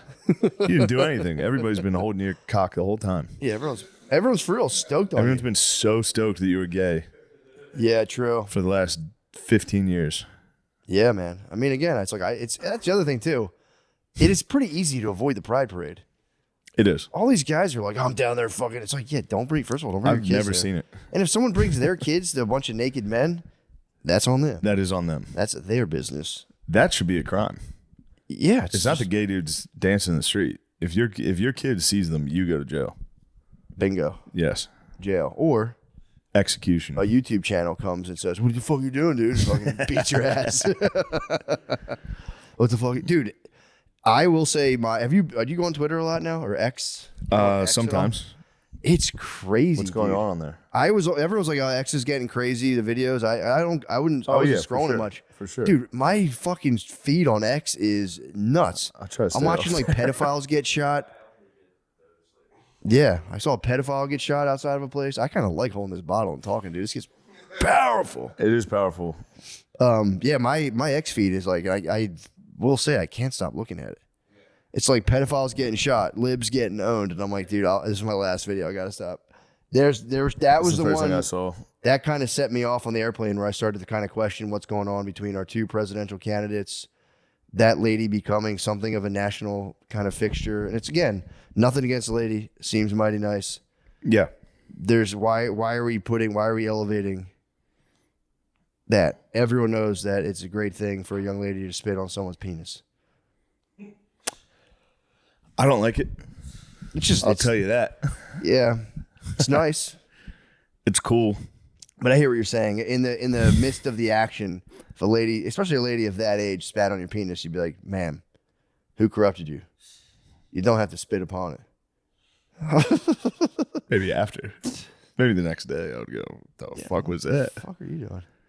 Yeah. I mean, again, it's like That southern accent, being like, I'm going to suck your dick right now. that. Okay. I would go, ooh, thank you, ma'am. That's a fair point. I'm hard as hell. Thank you, ma'am. That's the thing about the political party. They can't ever agree that the other person might be right. So if we were running against each other, I would go, Shane, you bring up a good point right there. I appreciate you and I acknowledge you. Southern accent, talking about blowjobs. Southern accent head. That is great. Southern accent head. Yes, that did captivate the entire country. And for a good reason. Okay. Southern accent head does rule. I'm But I'm yes. seeing that maybe it's not all about the numbers. I was lost on a thing when we were entering like a realm of or age of just pure quantity, no quality. Yeah. But maybe it is. Maybe That's it's, tough, maybe though. there's actually an aesthetic beauty with the Southern lady being like, yeah, Yeah. I'll slob on that, There's also that is tough. It could be really difficult for her for the rest of her life. dude. Yeah, You get 1 month of fame as the spit on the cock girl, yeah. and then the rest of your life. Sorry, daddy, Ooh. daddy, I didn't know I was on And camera. if she's got that accent, he's got it way worse. He must True. be. That Shaq picture would fucking devastate me. Oh, Lord. You get your ass home here right now, Annalise. Annalise is about to go. Stop spitting on peckers on the internet. I saw a video. Now, I didn't see it, but somebody brought it to my attention. You've been, and I don't even want to say it over the phone, but you've been spitting on guys' peckers. What the hell are you doing? I sent you to the big city, Nashville, and next thing I know, you're on the internet talking about spitting on Shaquille O'Neal's fucking cock. What the fuck? What the fuck happened down there? Oh man, I can't stop thinking about you, Shaquille O'Neal, and his tiny Chinese wife in his giant bed, and you're spitting on his pecker. I understand he is married to a Chinaman. And the disrespect you showed her. It's not even about the family. The disrespect you showed Shaquille O'Neal's Chinaman wife. Next thing I know, Sir Charles will have you kebabbed right with Shaquille O'Neal. Sir Charles. What? Next thing I know, I'm going to be watching the NBA, and you're going to be getting fucking spit roasted at halftime on the fucking halftime report. And that's my favorite show. Those guys are a fucking cut up. Those men would destroy you, Annalise. Annalise, you don't know the type of hell you're bringing upon yourself. Sir Charles and the big Aristotle. They would put a hurting on you, girl. Now come home. Yeah, she needs some good home cooking, man. She needs a fucking bowl of Zamataz. He goes to his wife, hide the Zamatavs. Hide the Zamataz. Our slut daughter's home. She's famous. Our infamous slut daughter. Yeah, boy, I wish her nothing. She must but have that. so many gentlemen callers now at the house. Oh my waiting, God, waiting in the parlor for her. Yeah, dude. In the salon, the parlor. You've got another gentleman caller. It's Shaquille O'Neal. Fuck. Yeah, and the other guy who like blew up like that was I always forget his name. I just have a bad memory of names. Anthony Oliver. Who was the guy? Oliver Anthony. I always mix it up. He was singing though. He's he's still chilling now. I was wondering how he was going to handle because he like was working man's champ, and they're like, "Here's a $10 million tour deal," and he. I was like, I wonder how he's going to handle that, and he seems to be chilling. Just puts out songs on YouTube's every now and I think again. everybody would be like, yeah, take that. Yeah. Take that. I think he made them lower the ticket. I think he didn't want the tickets to be too high. I tried. Don't do it, brother. Yeah, they're going to scalp you anyway. Everything's getting scalped. I think I figured out a way to get around scalping, by the way. How? People can only buy tickets from your own personal website. I think that'll hurt ticket sales. Good point. But And most... this is what I was going to say. Well, no, the venues have a deal with Live Nation and Gotcha. Ticketmaster and all that. So here's what I was going to say. This is my other idea. Do a show every now and again where you just sell a bunch of tickets, let the scalpers buy all the tickets, cancel the show, and then they're fucked. Hey, you boys want to keep playing around? I could do that anytime. What about the people that bought it? Tell them, say, hey, guys, on my podcast, don't buy the tickets. Guys. Hey, guys, I'm going to do a fake show. No, you just have to raise ticket prices. Yeah, you Because do. right now I'm significantly too low.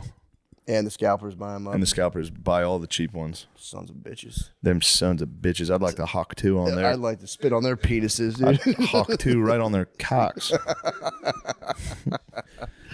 We did it Well, fairly well. Happy 4th of July. what are you going to do to celebrate the 4th? I'm going to go home and visit my family. Oh, you're going to the city, the freedom. Yeah, I'm going to Philadelphia. Oof. Go visit my family. What a talk to great them, place to celebrate. Hold hands in prayer and say, guys, I don't know what the hell's going on with this country. This whole country's going to hell in a handbasket, but I'm telling you, we're going to make a harmonic leap to the next level. It's coming. We have to go through all this. We have to let the current machinations expose themselves, which they have. Clearly.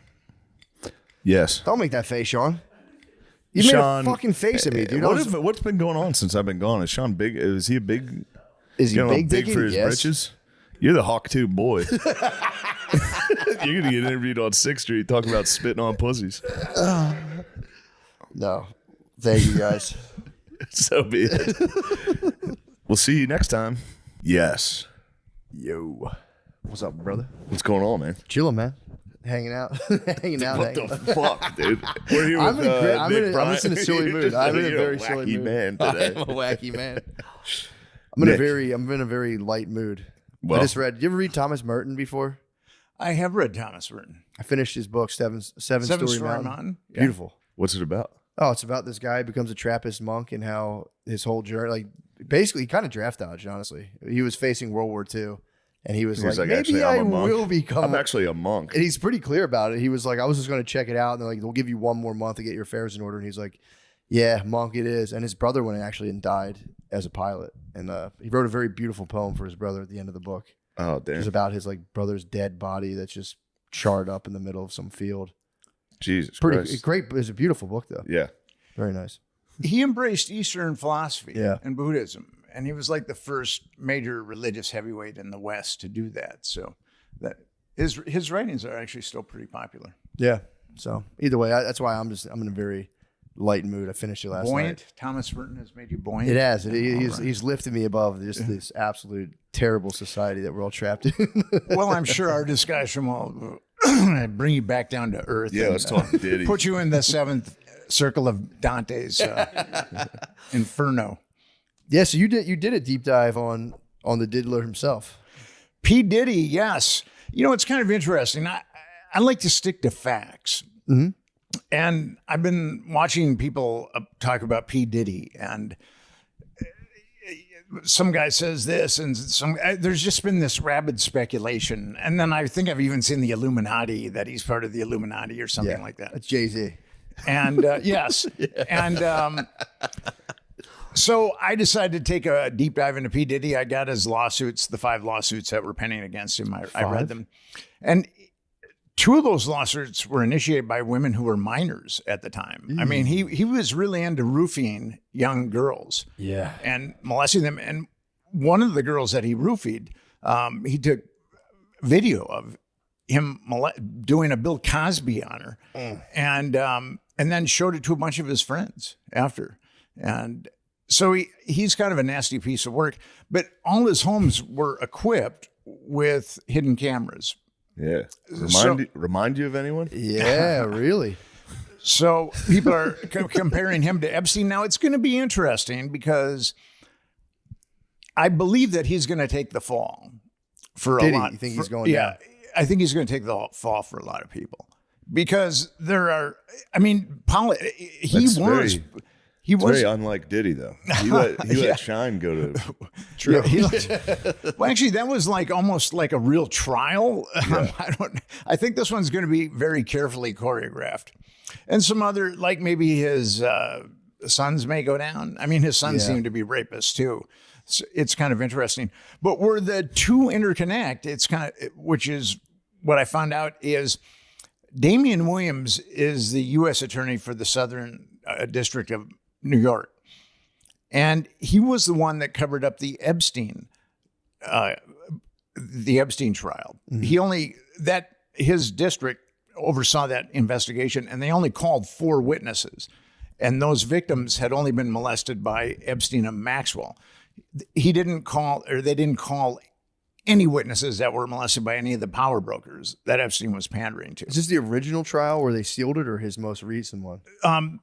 No, the last one. Okay, actually, Maxwell's trial. Gotcha. He was going to prosecute Epstein too, but Epstein, his death kind of precluded that. True, yeah. But yes, that trial was totally choreographed, and it was a total fix. I mean, Maxwell should have been indicted on multiple counts of child trafficking.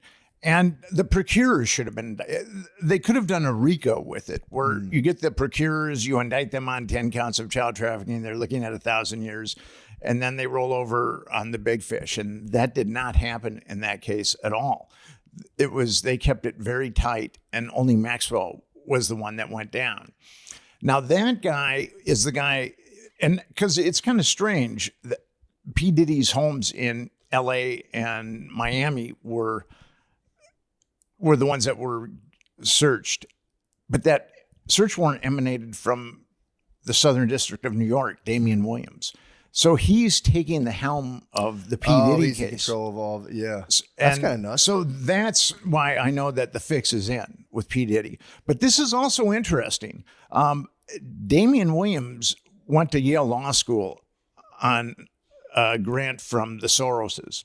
What? And where it gets a little interesting is Peter Soros, their kid, is in Epstein's black book, and he's circled twice. Now, being circled incriminates you because the house manager who ripped off the black book circled all the people that he thought were in cahoots with Epstein, and Peter Soros is circled twice. So that's kind of a conflict of interest, but I don't think that really matters. So why are the penalties so low? So she got 20 years, right, for trafficking kids? Yeah. Because if you look up, you hear about guys molesting kids, they get out a lot of times. Like did you see the Nickelodeon thing? Yeah. Well, they would get out after like 6 years. Yeah, Pickle Boy. They would do. Why? How is the law set up? Pickle Boy, dude. Free my man, Pickle Boy. Proof him, dude. Put him under the jail, dude. Yeah, he's back. How is it that the penalties are only like 6 years for that versus like you would think? Like, dude, we watched Zodiac last night.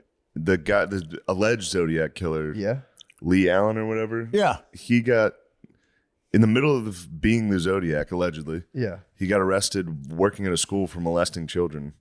He went to jail for like 3 years. Yeah, why is the penalty so low for that? Got out, went right back to writing Zodiac letters and killing people. Anyway. Jerk.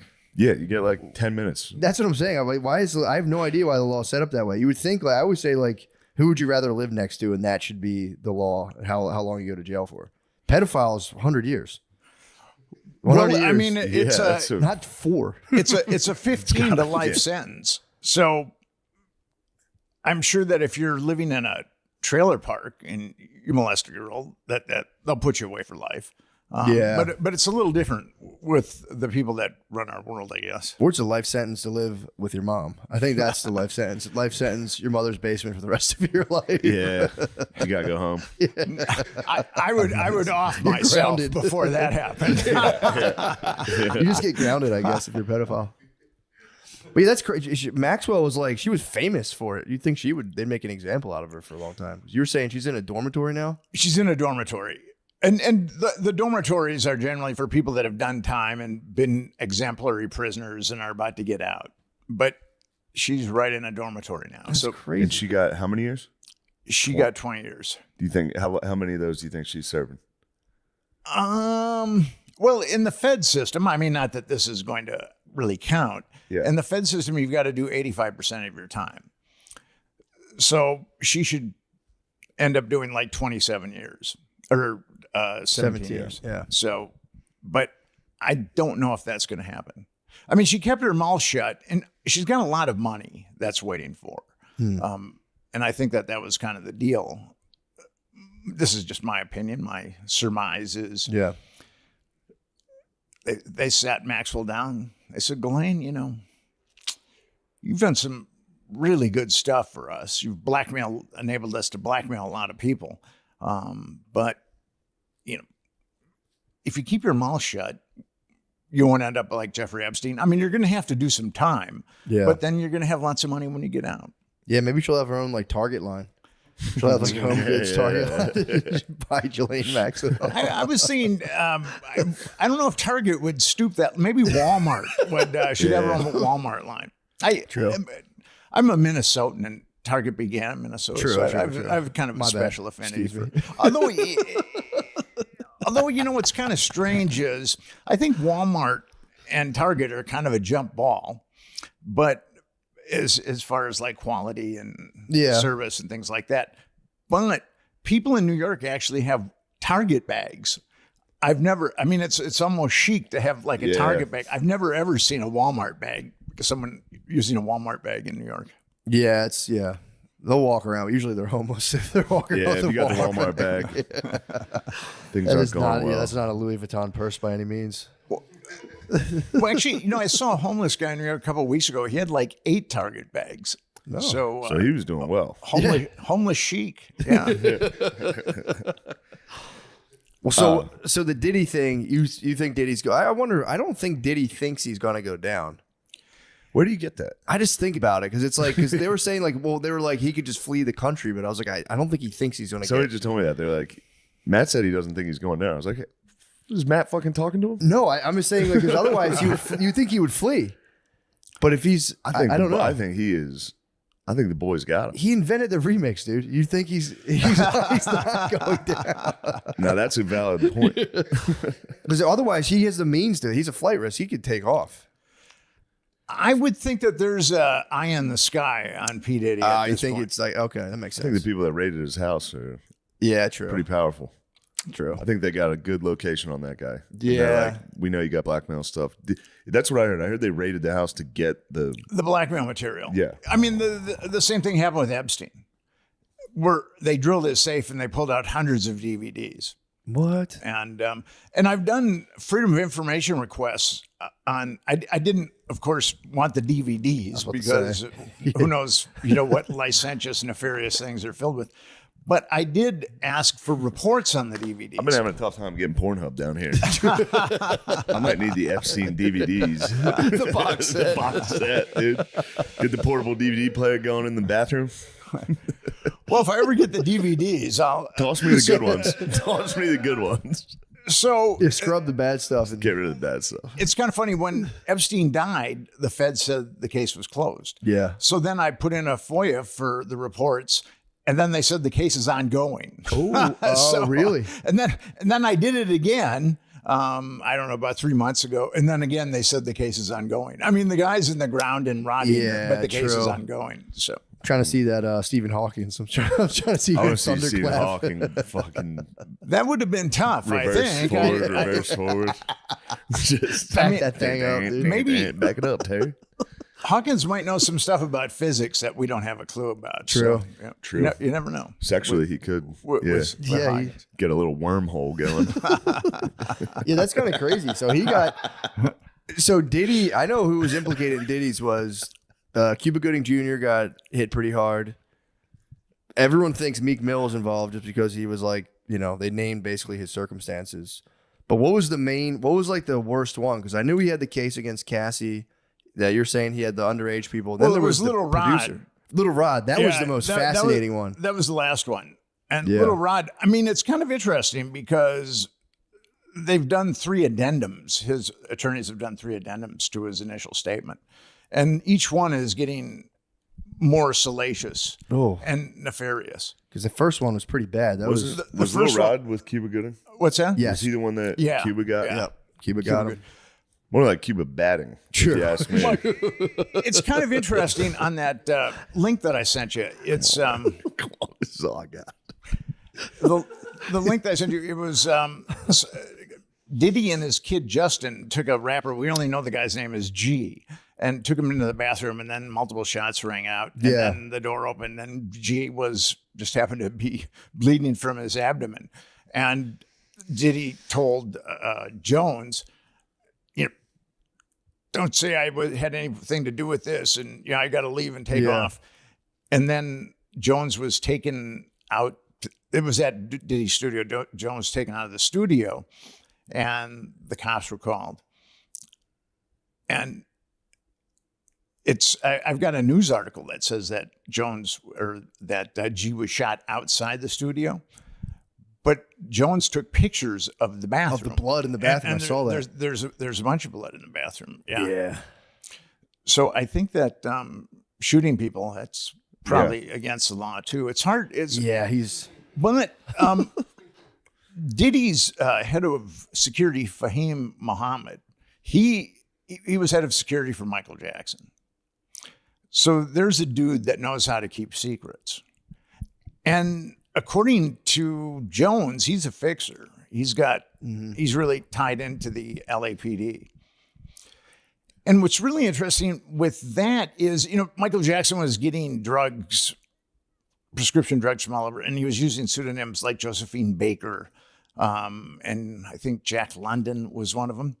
But then Fahim Muhammad's name is right there as far as one of the people that was providing Jackson with drugs, and nothing happened to Muhammad. The doctor had some problems that was prescribing them, but nothing happened to Fahim Muhammad. So, and Jones maintains that he's like a superlative adept fixer, that he's got connections in the LAPD that can make, he said, that can make either problems or people go away. Damn. I think Diddy got too pumped on Empire. I think that might have been what happened. He might have watched Empire too good many show, times. dude. Freaked out. Shoot a guy in the stomach in front of your son. Like, this is our empire. Well, the This is how I son's hold it down. busted. I heard the son is like for sure getting busted on one of the Well, the things. last lawsuit is against the son. Yeah.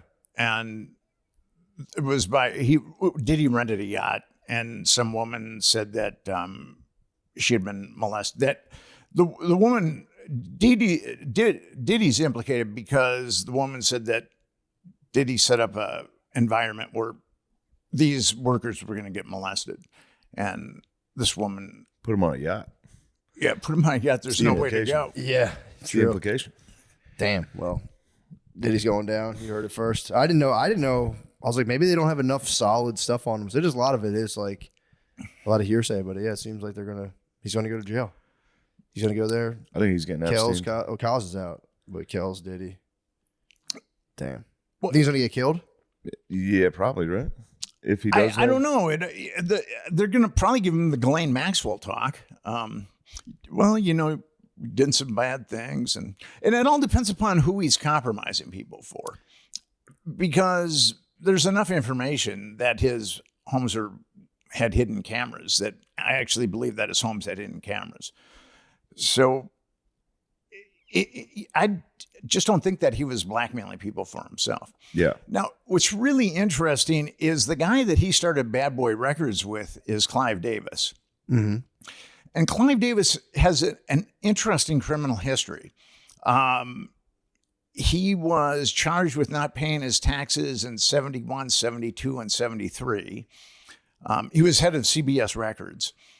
And he was busted embezzling $94,000 from CBS Records. And the guy that he was using was a Genovese crime family named Pasquale Falcone.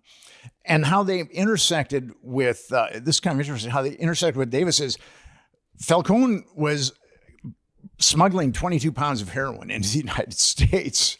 And then they started looking at Falcone, and then they saw that he was doing these illegalities with Clive Davis. And then he also shelled out $250,000 for payola. That's giving kickbacks to radio stations, which is totally illegal. Yeah. But he did all these things, Clive Davis, he did all these things, and he walked. The dude never spent a day in jail. Oh, then he teamed up with the diddler. That makes sense. And then he came out with the diddler. The feds said, yeah, that was the connection. We need you. We need the diddler. Damn. So you've got it's an interesting alchemy right now with P. Diddy. You've got his head of security, who is a fixer, who knows how to keep secrets about child abuse. You've got Clive Davis, who has been busted on innumerable things and felonies and not spend a day in jail. And then you've got a U.S. attorney that likes to cover up child abuse. So it's a pretty interesting alchemy to see how those things all turn out. What do you think about Jay-Z? Nothing on him yet at all? There's a lot of innuendo about this person or that person. Like Diddy says when he was sued by his girlfriend Cassandra, Cassie Ventura. According to Jones, he says, well, I've got enough leverage on Bishop T.D. Jakes to get him to go to bat for me and say I'm a good guy and nice guy. And now Bishop T.D. Jakes, he's got a real estate empire. I mean, he's got a mega church in Dallas, but he's got like a real estate empire. And now one person on Twitter said that he's gay. So then the next thing, everybody in the news That's saying, pretty good, though. yeah, and he's blackmailing T.D. Jakes because he likes little boys, or whatever. So one guy calling you gay on Twitter, that might be the straightest guy on earth. I know. And the person said, well, it's right there on Twitter. Yeah. So now here's a guy that's worth millions of dollars, and he just did a deal with Wells Fargo that could be up to $1 billion in housing. So, and he's a preacher, which his being a media mogul and also a real estate baron, it seems a little at odds with preaching. I mean, not when you get to the evangelical side and you're on television, I guess not. Yeah, mega churches are like basically businesses and stuff where you can, you just get a guy and be like, yo, fund me. I'm going to start 10 more of these things. I got to meet Jim and Tammy Baker once. Not really the highlight of my life, but it was interesting. A friend of mine was an Herbalife distributor, and the feds busted him. What? For what? Dispensing Herbalife, marijuana. Oh, he wasn't actually Herbalife, yeah. This is before, I used to call it Herbalife. Now, but that reference is kind of lost. He used to dispense Herbalife. There was actually something called Herbalife. I benefited financially. There was actually something called Herbalife, but you guys are too young to know about that. When you get old and crusty like me, there's a lot of references. I remember Herbalife. The guys, there was this couple that was standing in the back of the church, and they had pins that said "Lose weight now, ask me how."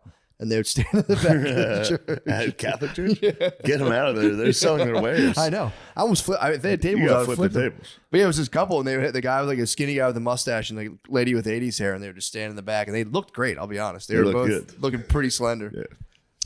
So a buddy of mine, Pre-Instagram. You had to just go stand in public and go, Lose I weight know now." secrets. There's secret drugs you can take. Everything will be better. It was just a veteran, probably. Yeah. try crystal meth. Yeah. You lose An herbal weight. life together, you will lose weight. So I was visiting a buddy of mine in the federal prison in Rochester, Minnesota, which is kind of like a club fed. A lot of mafia guys end up there, and when you visit someone, at least in this prison, they put you in a little group, and then they escort you across this courtyard. And I was in the same group as Tammy Faye, and she looked like she does when she's live. She looks like maybe an Avon train wreck or something like that. I mean, she's definitely putting on her makeup with a trowel. Yeah. And I wondered why Jim Baker got. He was originally like 100 years or something. I mean, it was appealed and got knocked down, and she got nothing. But when I met them both, so I was talking to my buddy, and what they did, they were like a mega. What do they do? well, they had a mega church, and they got arrested. Well, he got arrested for embezzling and all kinds of other things, and he was building like a born again. Damn. Yeah, there we go. There's It's like Tammy. a secretary from the Drew Carey show. Yeah, it really is, dude. It's exactly that. That's crazy. Cleveland rocks. So I was visiting my buddy, and then she came and sat next to Jim, and I was sitting next to my buddy, and he had this sinister grin on his face. I mean, there was something kind of malignant about him. And what I felt about Tammy was, if you wanted to go to the bathroom, you had to go up to like this desk, and they'd give you a key, and then, and I watched her go up to this desk, and the only thing I could think of, and I'm not trying to be disparaging here, sure. but the only thing I could think of is she's really a fucked up person. I mean, that's really what I it's felt. honest. I mean, and he's sinister, and now he's got his own evangelical show again. Oh, he got out, and now back. he's back Yeah. to the same thing. So, what was her deal though? Was she there just to visit him? To Was it visit like him, a- yeah, there and to she dump out. ultimately. Bringing him Herbalife. Yeah. Just dumped out some Herbalife. Did they get conjugals? Did he get conjugals in there? Is that, maybe he was smiling. 'cause he was about to get conjugals some got. pussy. I don't think there's any more conjugals left. They don't do at that this anymore? point. Not that I'm aware of. I That's mean, of too course, bad. prisoners have their own conjugal thing, True. but True that. of a certain stripe. But well, so Jim Baker's got his own show now, and you would think with all that scandal. And I was also told that Jim. I probably shouldn't say this because it is derogatory and defaming, but I was told that Jim spent a lot of time on his knees when he was in prison. Really? Praying. Yeah. Damn. Who told you that? Some people that were that did time with him. Damn. So Probably. I mean, his enthusiasm was probably great. True. so now that I know these, got to take it out. Come out of this. so now that I this know these demon things out about of this Jim, Just anointing himself with the chrism, dude. Running around after he gets the facial.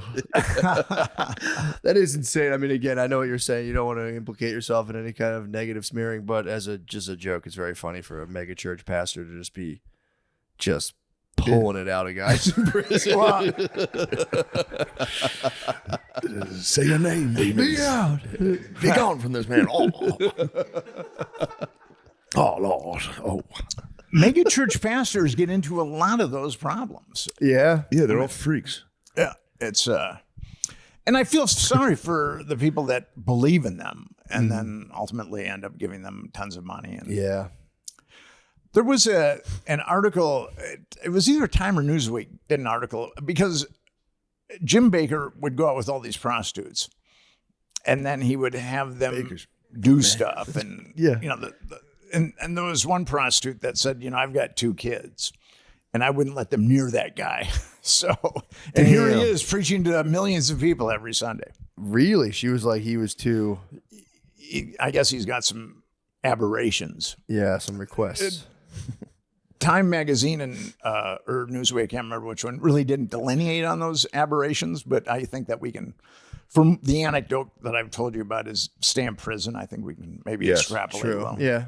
Probably some. All right, so final thoughts on the diddler? I think he's going to go down. But here's the thing. Diddy just didn't have musician friends, but he was plugged into politics, not quite like Epstein. Vote or die.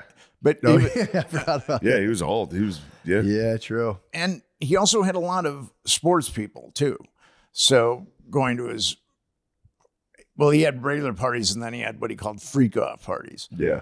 And it's going to be interesting to see if any other people are going to go down. And the feds can be very persuasive. I mean, they can say, Diddy, you made a lot of money. I mean, we can take it all. Yeah, true. And put you away for 1 million years, and then, or else you can go gently into that good night, and you can keep your money, and we won't arrest half your family. Damn. I wrote a book called Confessions of a DC Madam, and it was about a guy who ran a gay escort service in Washington, D.C., and there was a CIA asset that would use his escorts to frame closeted guys. It was a blackmail operation. And here's a guy, he was a mortician. That sucks. So, just being a guy fucking a gay prostitute and then be like, gotcha. And be like, fuck. We filmed you. That would for real. So with Henry, he was a mortician, but he was raised in the southern corner of West Virginia, where people, preach with snakes and things like that. And so Henry moved to DC, and he'd been closeted this whole time. And then through a weird set of circumstances, he bought an gay escort service. And from a guy that was dying. And Henry is really brilliant as far as a marketer. So what he did is he opened up the yellow pages and he started calling all the escort services, which are generally fly-by-night operations. And if the phone was disconnected, he'd call up the telephone company and he'd say, I'll pay for the arrears. So he ended up with like half the escorts in the DC yellow pages. True arrears. True, yeah. Rear enders. Butt sex. So his dying friend was like, "Yo, I'll sell you. I'll give it a fire sale." It was actually a stable full. It was of someone gay he men. met who was like a gay version of the Chippendales. Well, Introduced him to this guy. So, and he just and there was a guy. Okay, so with Henry. Now, here's a guy that was running a gay escort service. I mean, all he was doing is running a gay escort service. Yeah. I mean, he's And not he was buying- gay too. You said he was gay, he was closeted, and then he bought. He's an innocuous guy. He's a very Sure. gentle guy, very quiet, unassuming. I mean, Yeah, gay. yeah, you would never know that. I know, If you yeah. just met him, you'd never know Sure, the kind of sure. history he had.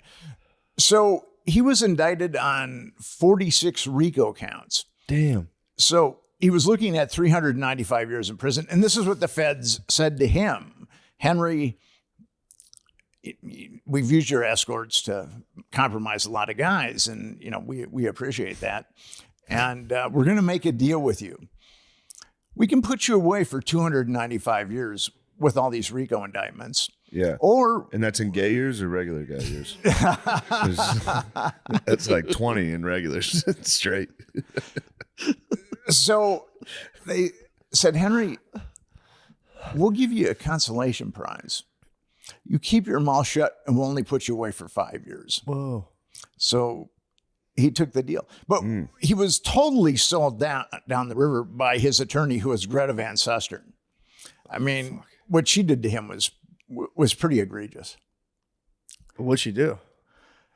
She basically sold him out to the government. Anything that the government wanted to do, It sucks. she allowed them to do.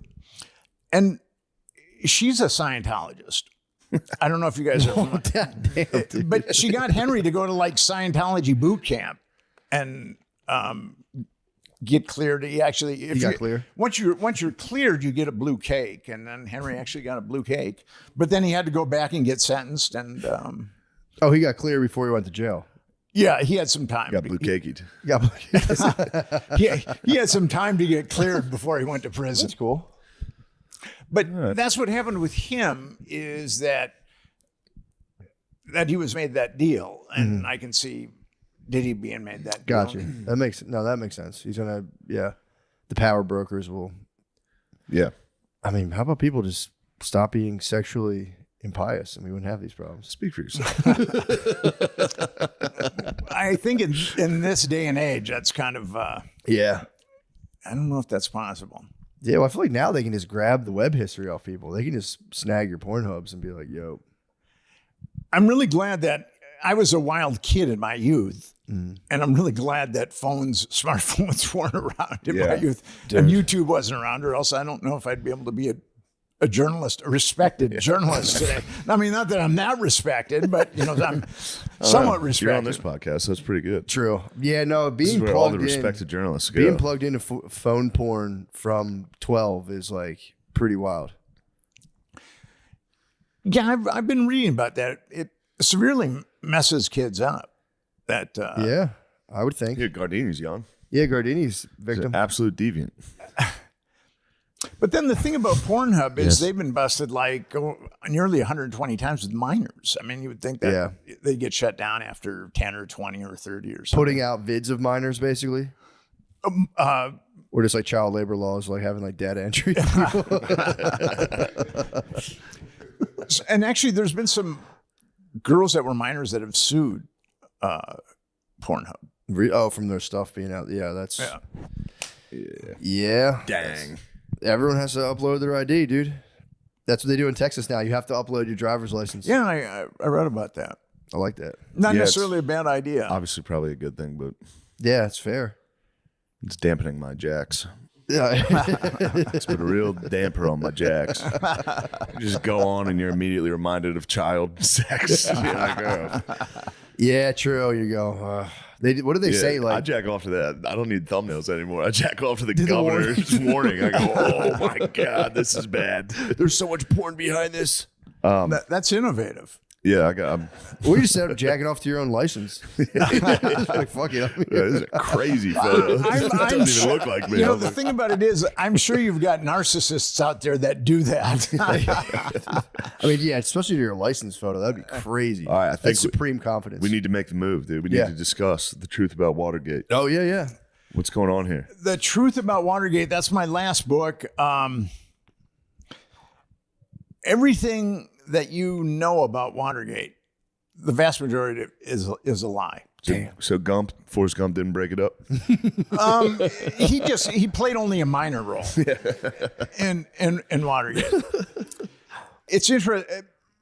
What happened with Watergate, and there's been some really great books written about Watergate, but they're tomes, and they're very, very complex. And it's hard. I mean, you have to kind of study them.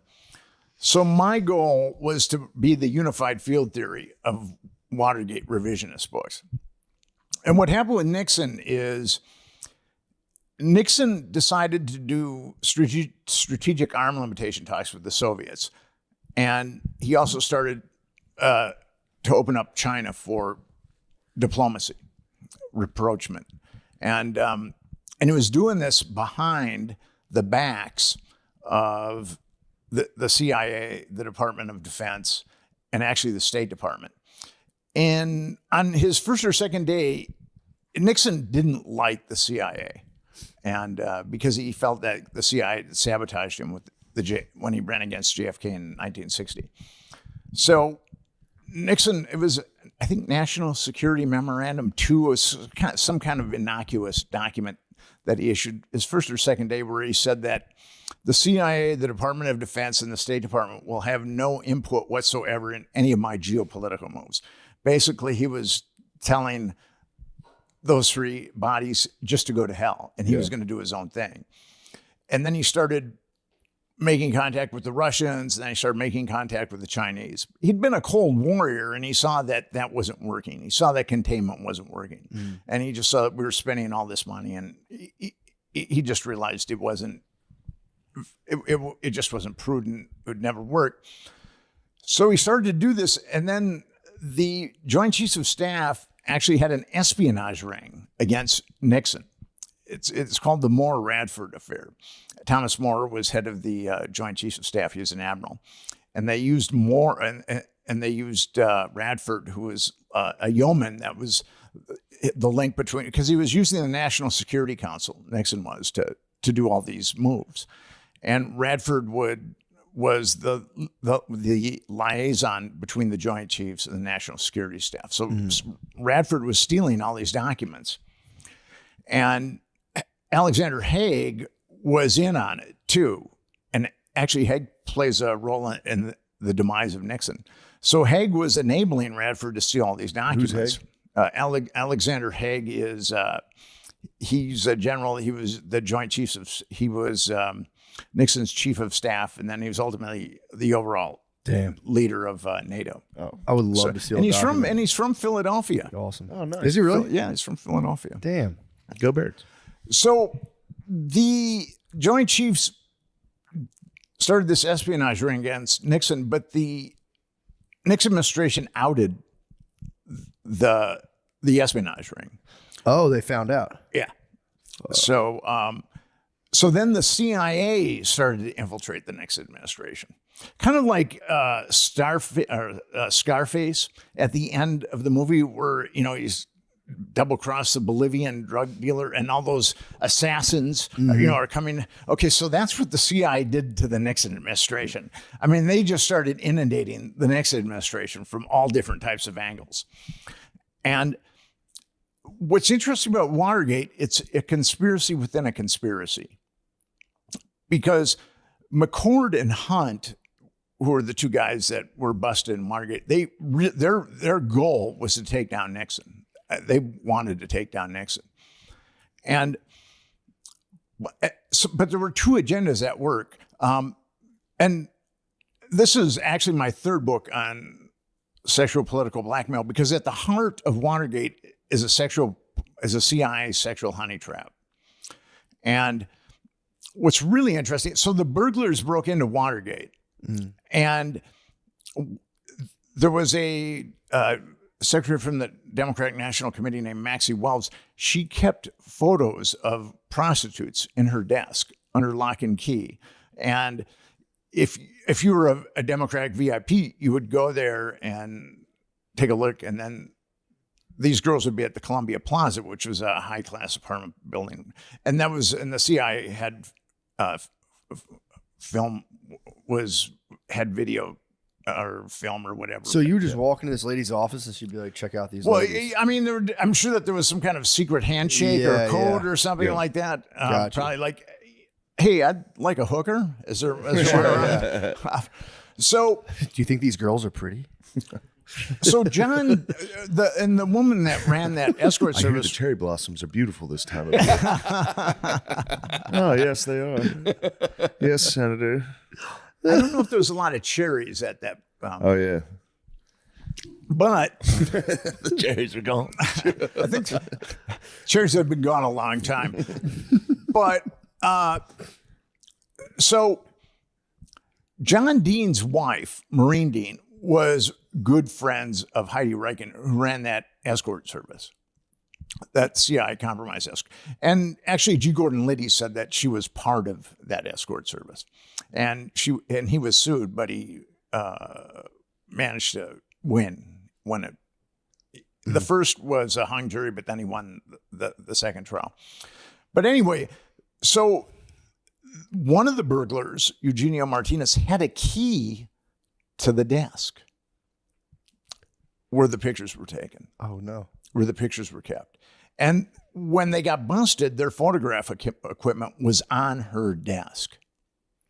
So, but then there was another, so that was the first conspiracy, and that was initiated by... I'm sorry, when he used the key, did he get rid of those pictures and they were never No, found? Yeah, what was he doing? he got busted before he could even get into the desk. Okay. I mean, they were on them really quickly, and he tried to get rid of the key. He got the shit kicked out of him twice by Carl Schaffler.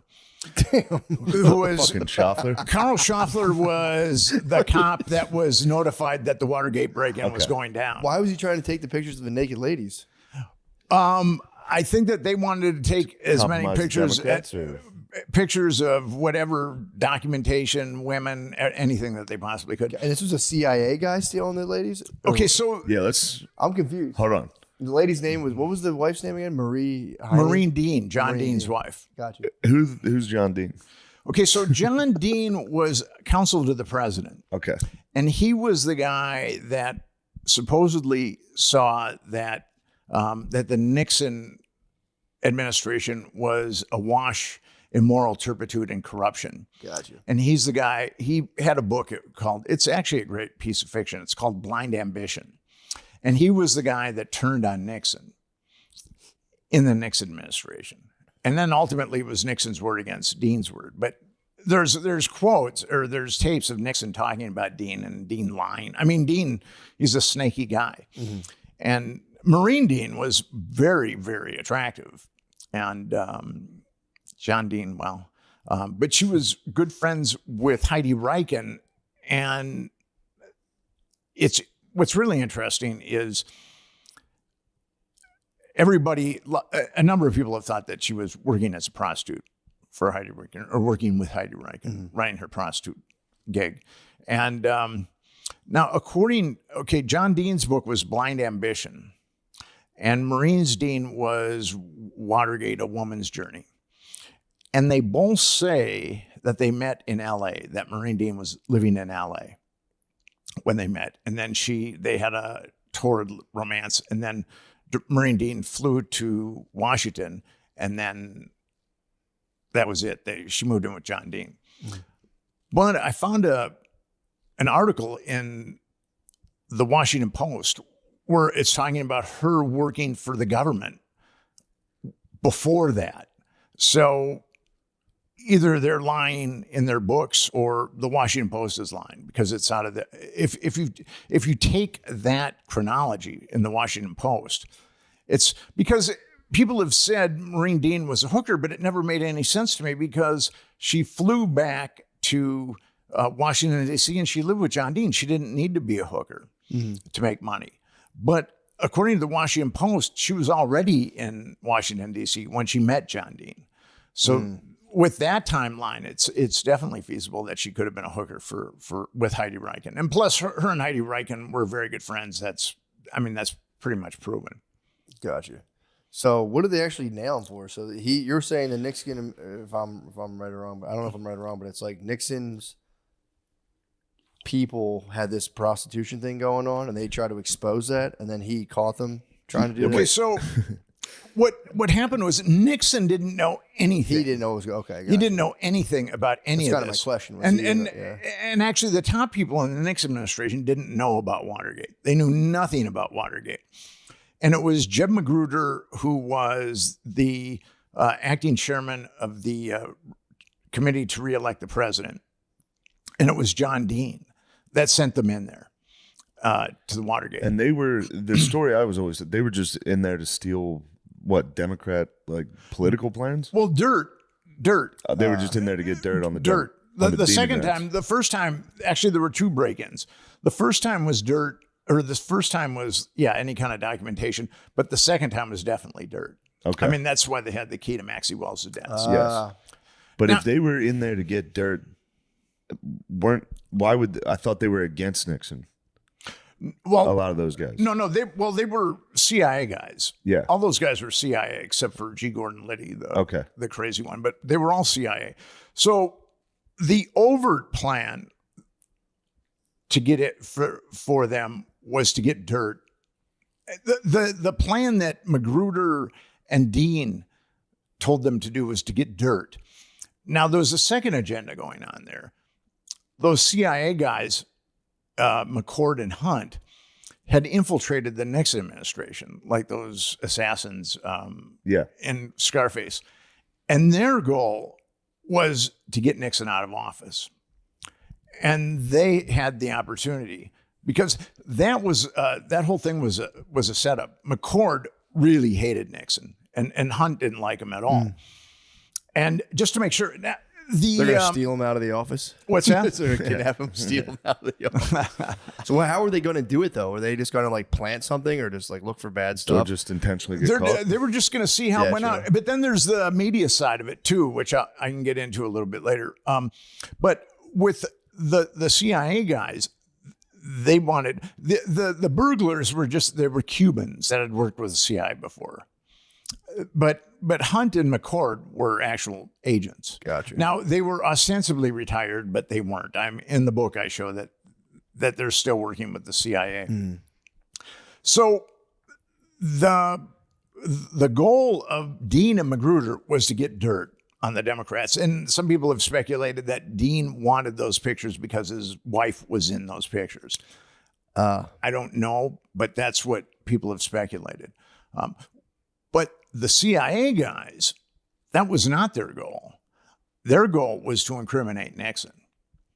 And so at the Watergate, the Democratic National Committee was on the 6th floor. And on the 8th floor was the Federal Reserve Committee or whatever it was, Federal Reserve. And now someone had broken into the Federal Reserve about a month before the first Watergate burglary. And the McCord really tried hard to get busted. So at about midnight, 6 guys in suits signed in to the Watergate at midnight and went up to the 8th floor, signed in for the Federal Reserve. But the security guard was like, I think he probably had the IQ of an avocado. He couldn't figure that out at all. So the second time they went in, there was a guy named Baldwin, and he called the DC police. And Carl Schaffler was he was a DC policeman, but he'd also worked for intelligence, probably a little bit of both. And he was a block and a half away. And then when the call came in, they went right to the Watergate, and then they got busted. And Nixon, so those were the two. It was a conspiracy within a conspiracy. The overt conspiracy was to get dirt, and then the CIA's conspiracy, the covert conspiracy, was to get Nixon. And you're saying Nixon didn't even know about the No. get dirt plan?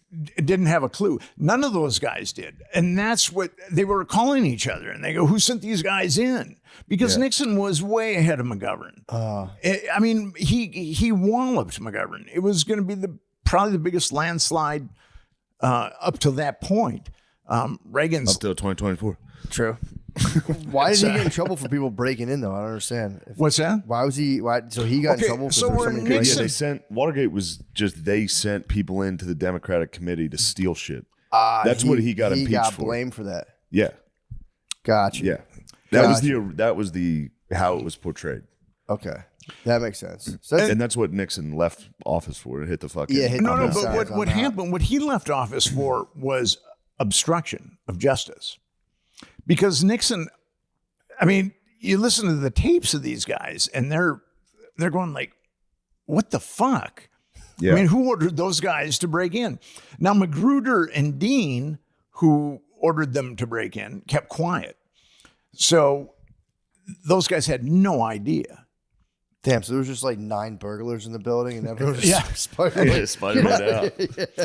But Nixon, his natural instinct was to cover it up. I mean, he didn't know why anybody broke into the office, or he didn't know some of the other crazy stuff that these guys had done. Yeah. But it was just his political instinct to cover it up. Gotcha. And that's where he Makes got sense. busted. Is he tried to use the CIA, and the CIA double-crossed him. He tried to use the CIA because the FBI launched this investigation, and they found leads to the Nixon administration because of Hunt and McCord. And he tried to get the CIA to play their national security guard to stop the FBI. Now, Richard Helm was head of the CIA at that point, and him and Nixon hated each other. When there would be a cabinet briefing or a National Security Council briefing, Helms was allowed to brief the cabinet members or the National Security Council, but then after that, he had to leave. I mean, Nixon had overt, they really hated each other. Now, Richard Helms said, no, we're not going to cover it up. But then Nixon said something about the Kennedy assassination. And actually, there's tapes where Nixon is grilling Helms. Who shot John? Who shot John? And so Nixon leveraged them with the Kennedy assassination. Oh, wow. And then Helms said, okay, we'll do it. But he didn't. So, and actually the CIA provided more incriminating evidence against Nixon. But Nixon didn't know any of this stuff. All these machinations were just going on below the surface. Jesus. Yeah, that's pretty cool. I had no idea. I thought he got like in trouble for like stealing stuff. I didn't know what happened. I thought he actually just stole stuff and got busted and was like, my bad. I'm not a crook, dude. Yeah, I'm not a crook. The thing is, if Dean and Magruder hadn't ordered those break-ins, then Nixon would have. That's what was tied to his, to get those would have been- pictures And of their wives, their hot wives. Damn. They're a hot wife and they got busted.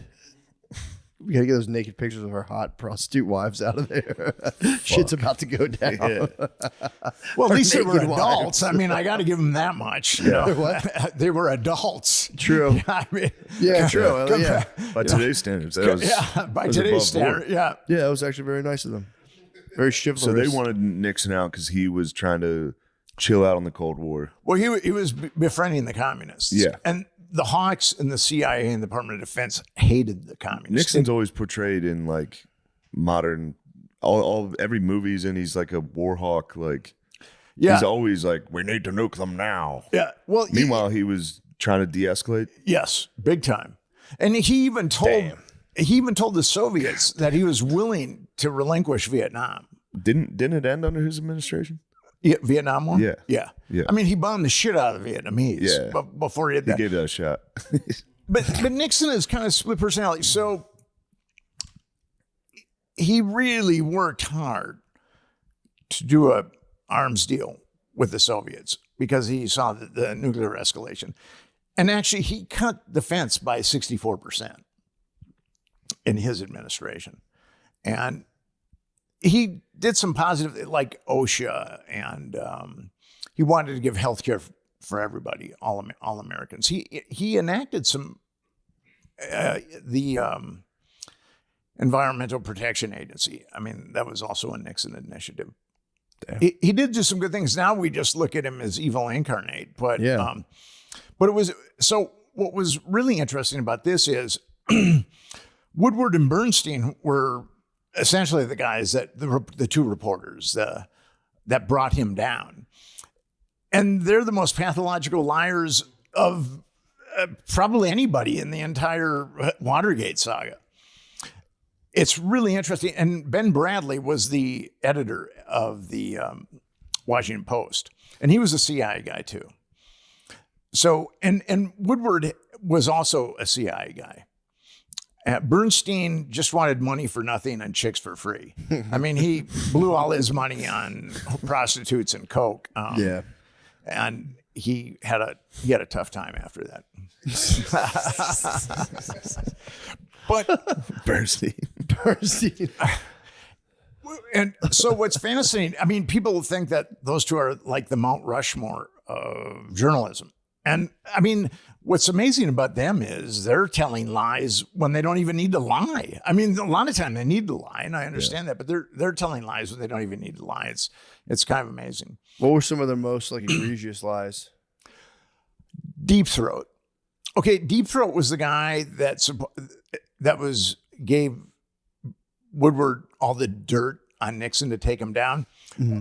Now, Why did he call come himself up that- Deep Throat, by the way? What's that? Why did he call That himself was back Deep Throat? before it was really fucking. It really was. I remember even as a kid being like, "Why do they call him Deep Throat?" I don't like that. Didn't they make a porn like Well, right there was- away? there was- That like popularized. Did it really? That Yeah. being like that's That's sexual. Deep Throat. Yeah. There was a very popular porn movie called Deep Throat, and that's what Woodward. Oh, he just named himself after Yeah. it. That's pretty sick. Oh, he named himself after it. Well, he named his source Deep Throat. Oh, okay. Was the porn out before he named it Deep Throat? The Or did the porn wa- come from the Deep porn Throat? was out, and then there was a Supreme Court battle over it, and then the porn, and then Oh, it was okay. back in. I Damn. believe by the time. My political Well- name would have to be Thick Latina Mommies. The source, Thick Latina Mommy, is here. He's here to give us all his secrets. Amateur Latino Mommies. Stepmom Stuck is here. Yes, the dossier. So he Girlfriend named himself. experience. Girlfriend experience is here. He named himself after a porn. That's crazy. All right, No, so no, Deep- he didn't. Woodward named him. He named him after his Woodward. favorite porn. Fucking sick ass. That's crazy. That's fucked up. If I was Deep Throat, I'd be like, what the fuck? Because he was briefing other agents. They'd be like, my source, Deep Throat. Like, all right, dude. Yeah, Deep Throat hid his identity, right? So you Totally can't- hid his identity. You can't be like, dude, stop calling me Deep Throat. you just have to be like, fuck, I'm Deep Throat now. But if you briefed all the other guys, you'd be Yeah. like, well, Deep Throat. They'd be reading the thing like, dude, can you stop calling him Deep Throat, please? Mr. Blue is fine. Yeah, Mr. Blue works. But they rolled out a guy named Mark Felt who was severely impaired by Alzheimer's and said this shit. was Deep Throat. Yes. And actually, I think Deep Throat was a composite. I think that Woodward was getting. I mean, Woodward's tapped into intelligence. He was naval intelligence. Okay, so I'm sorry, for everybody that's not familiar with Watergate, Deep Throat was Woodward's inside source on all the stuff that broke to the Washington Yes. Post. Yeah. Okay. So Woodward said that he had this elaborate system that he'd contact Deep Throat, that he would move this flower pot Yes. on his balcony. Okay, so his apartment faced a courtyard. So Deep Throat couldn't have just driven by Yeah. and seen the balcony. He would have to go behind the parking lot. And here's where it really gets problematic. If Mark Felt was fired 6 months before the most incriminating stuff on Nixon came out, the tapes. And so he, according to Woodward's, I mean, no one said this, but he was driving in from Virginia every day, going behind Woodward's building and looking up. Yeah. It's total bullshit. I mean, it's, Yeah. Yeah, and they never even found the identity of. So that seems kind of weird to me, to be a journalist and be like, I have a secret source, yeah, and then write it as fact. yes. That seems outrageous. You can literally make anything up and say, Yeah, I have a true. secret source. And especially, I mean, with all the lies that I catch them in. And then it's kind of interesting if Deep Throat ostensibly wanted to contact Woodward, he would take the New York Times and then he'd put the time, a clock on whatever page, and then the paper would be delivered to Woodward. But the problem is, all the New York Times that went to that particular apartment building were just put in a pile. Yeah. they weren't. They weren't put in front of Woodward's door. So the whole thing about Woodward is, and what happened was, as Watergate started taking a toll on the Nixon administration, he had to start firing people. He fired his chief of staff, Haldeman. He fired his domestic czar, John Ehrlichman. He had to fire his attorney general, Richard Kleindienst. And Alexander Haig was such a great shapeshifter. He had been in that administration because he'd worked for Nixon, or worked for Kissinger at the National Security Council. And Nixon really liked him. Haig hated Nixon, but Haig was a really cunning sociopath. So he became Nixon's chief of staff, which was the biggest mistake that Haldeman ever made, H.R. Haldeman. When he got fired, he said, well, try Alexander Haig. And it was Alexander Haig that provided the really incriminating stuff. Gotcha. But here's the thing, Woodward and Haig lied. They said they hadn't met each other until 1973. And Woodward was debriefing Haig in the 1960s when Woodward was with Naval Intelligence. So that Woodward was naval intelligence Yeah. before he became a journalist. yeah. And here's what. Free Nixon, bro. Yeah, true. So what's interesting is, and I'll tell you just how crazy the Woodward story is. So Woodward, he graduates from Yale, and he's accepted to Harvard Law School. And then he ostensibly goes to the Washington Post after he's been accepted to Harvard Law School and says, you know, I'd really like to be a reporter. I tell you what, I'm gonna, how about if I write for you guys for 2 weeks? And then if you don't like it, you know, you don't even have to pay me. And if you don't like it, then I'll leave. So that was the deal that was ostensibly made with the Washington Post. And then they put him, ultimately he ended up in the AAA system of the Washington Post in a weekly in Maryland. And he drove a Carmen Ghia. He lived in a very nice apartment. There's no way that he could, and I demonstrate this in the book, there's no way that he could have paid. Woodward was definitely a spy at that point. Yeah. Yeah, I get what you're saying. There's no way he was making that And money. then the Washington Post brought him back. And then 9 months later, he and Bernstein broke open Watergate. Yeah, that's kind of weird. They tell all kinds of other lies, but Deep Throat is definitely the biggest lie that they tell. Do you think the stuff happening to Trump now might be some sort of interference operation or what? You know, I don't know. You said it, brother. Yeah. I was waiting to ask, and I was like, I don't. I was curious. No, it it's sounds exactly familiar. it. Yeah. I don't. It's really hard to know with Trump. I don't see how that guy cannot be compromised myself. I mean, But it does have the thing that reminds me of it is like the hallmarks of like JFK and Nixon, where it's like, let's de-escalate with Russia, let's de-escalate with North Korea and China. Like, why are we? You know what I mean? It seems to be that. you know, I'm willing to keep my mind open on that. Yeah. His tax bill was probably the biggest redistribution of wealth that we've ever experienced in the United States in a short period of time. So he did help the rich get richer and the poor get poorer. He's also circled in Epstein's black book, Yeah. Right. which is pretty incriminating.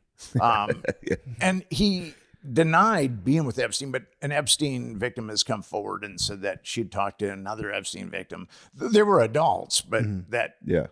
Trump had been kind of hard on the one victim. So Hard on how so? just a little rough. Rough. Sexually rough. Yeah. I knew it was I'm a not- dynamo in the sack. I mean, we're not talking leather and S&M type stuff. Yeah, you know? yeah. You just put a hurting on a lady at Epstein's Island. Yeah, I would say, if you're on the, he was pretty good pals. They were really good pals. And it's tough to know. He said that he heard that Epstein. I heard he broke it off after the first one when Epstein got arrested in Florida. Well, he they- ostensibly broke it off before then. Yeah. But I mean, Donald Trump has problems with veracity, so it's difficult to know. Has there been any connections of him and Epstein after that? Like when he said they were done being friends? Yeah, he- he took Epstein's plane. After that. Yeah, after that, and he was also visited Epstein's house. A deposition from Epstein's brother Mark talks about that. Damn. So he did lie. Trump did lie about that. Yeah. Gotcha. With Gates, and Gates revisited him too, didn't he? Well, here's the thing with Bill Gates. Yes. Okay. The media cover story on him is that they met in 2011. Mm-hmm. The Evening Standard did an article on Epstein in 2001. And according to that article, Gates and Epstein were doing business in the 90s. Damn. So there's a lot that's been covered up about Epstein. And there's guys like me that really want to get at the truth, but the government and the media are just fond of kicking out salacious details, and it's really hard to get to the truth because there's been so many lies. But when I think about Trump being prosecuted or persecuted, you know, I do think about Nixon being persecuted. I believe, you know, here's the thing with Nixon. He wanted to de-escalate the arms race. He wanted to open up China so he could use China against Russia. I mean, that was his thing, and it was working for sure. But then he backed Pinochet, who was a genocidal dictator. He backed Suharto, who was a genocidal dictator, and then Pol Pot. The Chinese were down with Pol Pot, and he wanted to appease the Chinese, so he tacitly backed Pol Pot. But was that CIA doing that, or that was him? That was Nixon. Okay. Yeah. I mean, the CIA ultimately Did things that enabled it. They got it done. Yeah. So Gotcha. with Nixon, it's not. The media has sold Nixon as good versus evil, but it's not quite that simple. Yeah. And the media has also said that it was the left that toppled Nixon when it was actually the right that really had the means, motive, and opportunity initially. I mean, eventually the left got involved, but after the right had inflicted a tremendous amount of damage on him. Dang. Yeah, I had no idea. I didn't know much about Watergate. I thought he just got caught doing something kind of bad. And everything that, like I said when we started, everything that you know about Watergate is a lie. Damn. Just about everything. Shit. Let's take a pee break. Yeah, I do have to pee really badly. Quick break. Quick break, yes. It can be easy. Hey, I'm Josh. And eat your chicken, dude. It can be easy to ignore our social battery and spread ourselves thin, especially with social gatherings picking up after the winter. What's the right amount of socializing for you? How do you recharge? Maybe you thrive around people, or maybe you need some more time alone. Therapy can give you the self-awareness to build a social life that doesn't drain your battery. Personal endorsement.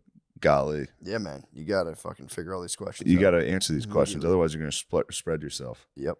Last thing you want is to be spread. You don't want to be spread, dude. You ever been spread? Yeah, you be careful. No, thank God I went to Right therapy. now, I've been spread. been Thankfully, spread? I've been home lately, but I was Sure, yeah, spread. you I get was spread out, yeah. gaping in the last couple of weeks. Yeah, true. I'll spread myself out a lot of times, family, and then I'll just... Spread yourself in front of your family. Yeah. At Thanksgiving, you come there, you spread in front of everyone. I'm like a turkey on the table. You can just lay down, put an apple in your mouth, and just spread. If you're thinking of starting therapy, give BetterHelp a try. It's entirely online, designed to be convenient and flexible, and suited for your schedule. Just fill out a brief. It's so funny thinking of them getting this ad reads. Brief questionnaire to get matched with a licensed therapist, and switch therapists anytime for no additional charge. And you know that's something me and Matt love the most about BetterHelp. True. Find your social sweet spot with BetterHelp. Visit BetterHelp.com/MSSP today to get 10% off your first month.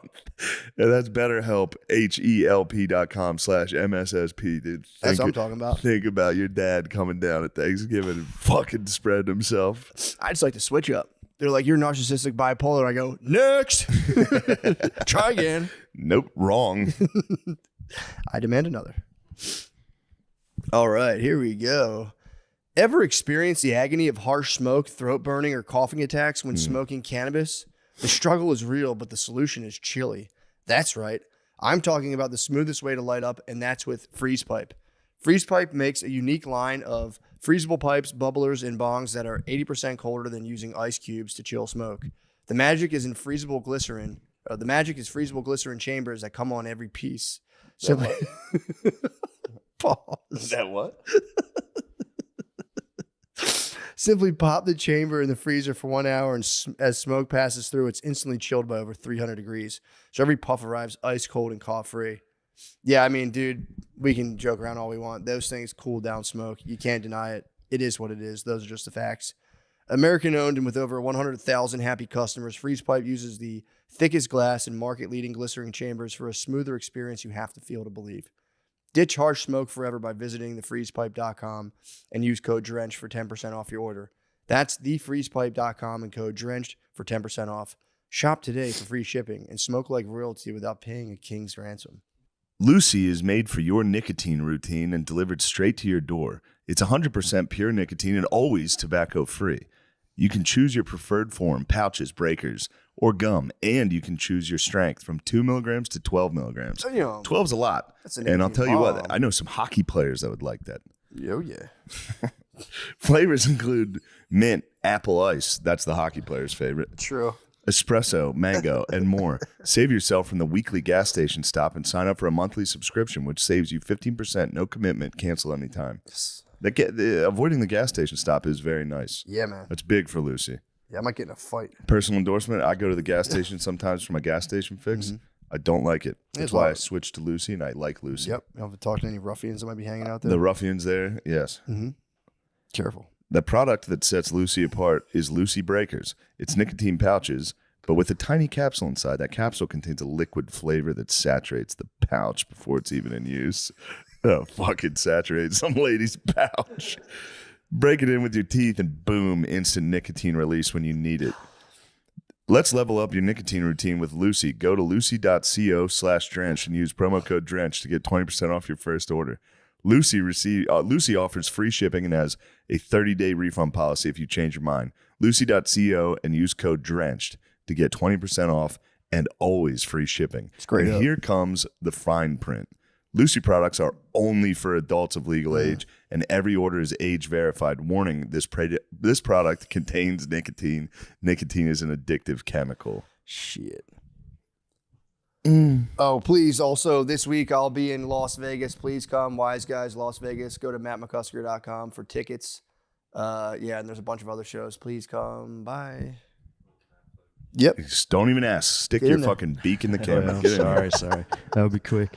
Me, Lemaire, and Nate's show is on May 7th at the Creek in the Cave. If you're in Austin, Texas, please come. Those have been really fun shows. Yeah, they they've are. been great. The And next now one's- Nate's with you guys. Nate's with us. It's a 3-man team now. You guys are, yeah. Pause. Resume. Ooh. Yeah, Don't ever back talk Matt sorry, like that sorry, again. Matt. Sorry. And No, please it's come fine. to Raleigh. Good Nights in Raleigh on June 6th. Thank Oh, you. God. Now we got a big shot touring comic. Oh, yeah. Well, I wish. Thank you. Thank you. Goodbye. Yeah, before we get into the Watergate stuff, Yeah, we'll do this as like a precursor almost. Almost. There you go. Yeah, we'll do it as a precursor. yeah, because a lot of the people listening to this are young men that just young men that Yeah. have never really heard of Watergate or have just a brief summary of some names and what the overall scandal, or at least is portrayed as. The official narrative. Yeah. Okay, the official narrative with Watergate is Richard Nixon sanctioned Watergate, and the burglars got busted. And then Nixon tried to cover it up. And then that's ultimately what he was taken down for, is obstruction of justice. Okay. But the real Watergate story is Yes. Nixon didn't have a clue that those guys were breaking in to the Watergate. He had a couple of guys on his staff, Jeb Magruder, who was acting chairman for the committee to re-elect the president, and John Dean, who was counsel to the president. Those two guys sanctioned the Watergate break-ins. And the burglars, G. Gordon Liddy and was the only one that wasn't CIA. All those burglars were CIA guys or CIA assets or had been CIA assets. G. Gordon Liddy was the only one, and he'd worked for the FBI. So Liddy was the point man, and Liddy thought that breaking into the Watergate was coming from Nixon's attorney general, John Dean, or John Mitchell. Right. He had no idea that it was coming from Jeb Magruder and John Dean. So they sent the burglars in the first time to get as much information on the Democrats. Now, the Watergate was the 6th floor of the Democratic National Committee was on the Democratic National Committee was on the 6th floor of the Watergate. And the burglars broke in the first time, and they were looking for like democratic strategies, things like that. Gotcha. And then they broke in a second time. The first time they broke in, they didn't get caught. They did not get caught. No. And this was how long before the second break-in? About 3 weeks. Okay. And then 3 weeks later, they were ordered to get as much dirt as they possibly could. And the Democratic National Committee was connected to a brothel that was a CIA honey trap. And what happened was the secretary at the Democratic National Committee had in her desk, she had pictures of a bunch of prostitutes. Yeah. And Democratic VIPs would check out the pictures of the prostitutes. I'm busted doing that. So that was a whole separate issue. Yeah, so we got that one. All right. Yeah, we got that one. I think we're good. Yeah, so we got the preamble. Let's fire it up right back to where we were, which was, what were we talking about? Yeah, Bill Gates. BGG. All right. We just got done talking about Bill Gates' connection with Epstein back in the 90s. Yeah. What bothers me about Gates, have you guys ever tried to get a hold of a human if you've had a problem with Word? Oh, it's the worst, dude. Or, you know what happened one time? What happens is they'll do a thing where you'll just, like, an Indian guy will just take over your computer. Like, I was like moving my mouse and my mouse would start going to the left and I'd be like, what the fuck? And he was like, sir, please stop. Yeah, they'll just, if you gotta give them permission, they'll just get into your computer and start fucking going nuts on it. You've gone through, I've never been It able took to a lot for me to get that, though. I was chatbot after chatbot. If they got into my computer, dude, Yeah, and they eventually. could ruin all of my total war campaigns. Dude, you could You tank could start a war with Russia, dude. I don't want that. You know, here's what your I own mean. Watergate. There's a number of things that bother me about Bill Gates, but one of the preeminent things is he's buying all this land. Yeah. Why can't he put a call center? You know, on one of those acres. I mean, if he just spent a little of his money and made a call center in Yeah. Idaho. Or have the dudes like hoeing all the strawberries, the Bluetooth, and they could do two at once. Yeah. Yeah, See? but not Billy. He's got because I'm a writer and I rely on Microsoft Word, unfortunately. Dude, and I had some problems with it about 6 months ago, and I desperately tried to talk to humans. Yeah. Can you find your Word documents that you save on the OneDrive? If I save anything on OneDrive, I can't find it. I don't know where it is on my computer. Sorry, this is we don't have to talk about. No. Well, I mean, I can try to give you. I can try to give you some tips. I can't find the file afterwards. I'm stumped. I'm currently stumped. I try to You send. lost your files. I just try to like they're there, but then I try to email them to someone as an attachment, and it's just like, where is it? I'm You like, need I a call don't know. center. I do. You desperately need You a got to call let center. the engines into your computer, and they'll just start. Yeah, they'll get it. They'll get in there. Which I don't know how I even got in there. That was kind of nuts. I was like, what? Get out of my fucking mouse.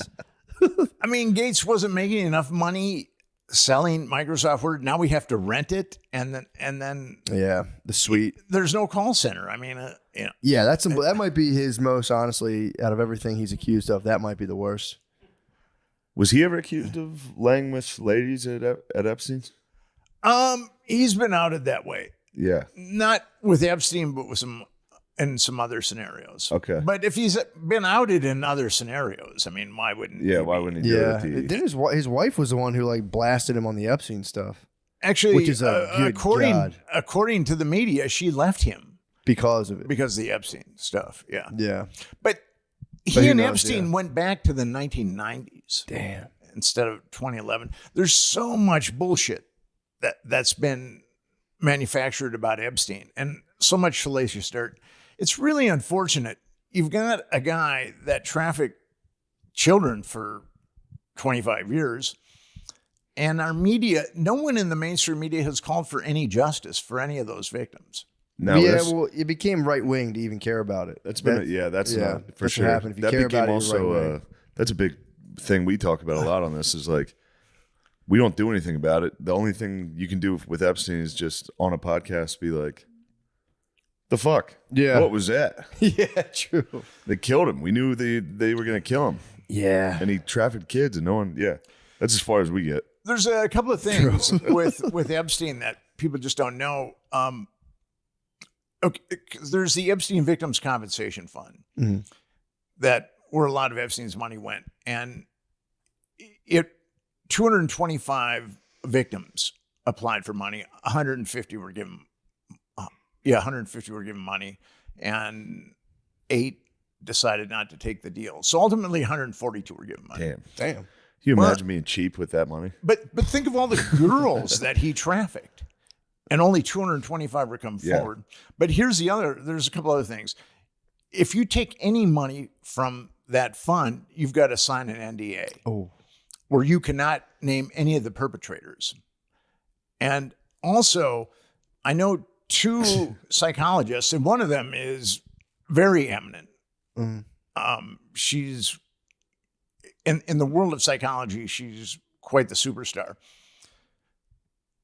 She's counseled a woman, and then another psychologist is counseled a woman. They were under 10 years old when they were trafficked by Epstein. And one actually described Epstein's home and then talked about a park that was by his house and a number of things. And she was under 10 years old. And then I know of one other, these 2 psychologists I know pretty well, but then I know of another account too that I've been told of another account from someone who's, I think, legitimate, but I just haven't been able to corroborate it. So you've got the Epstein Victims Compensation Fund is a huge cover-up tool. Damn. It's being used to do what the government can't, to get these girls to shut up. And you've got to, and according to the government and the mainstream media, the youngest Epstein victim was 14 years old. So if you're going to apply for that fund and you're younger than 14, they're not going to give you any money. And we have no idea of how it works. We have no idea what the criteria is. It's behind it's in a black hole, essentially. It's weird that they're not, why would, it's not weird. We know why, but it's clear it's a cover up. They're not being open about anything. This should all be, like you said, you filed for Freedom of Information Act and all that. This should be public, right? Well, yeah. It's like, what's the point of being like, we can't tell anyone what Pretty happened? useful to know, in terms of like voting for politicians. Yeah. To be like, oh, you raped a Yeah, kid. did he rape a kid? Yeah, you're out, dude. We can't vote for you. Yeah. I wrote a book called The Franklin Scandal, which is basically, Epstein has a carbon copy of The Franklin Scandal. It was about a child trafficking network. We talked about that the first time I was on your show. Mm-hmm. And this time around, I was on to Epstein in 2012, and I got his black book in 2012. Yeah. And I ultimately published it.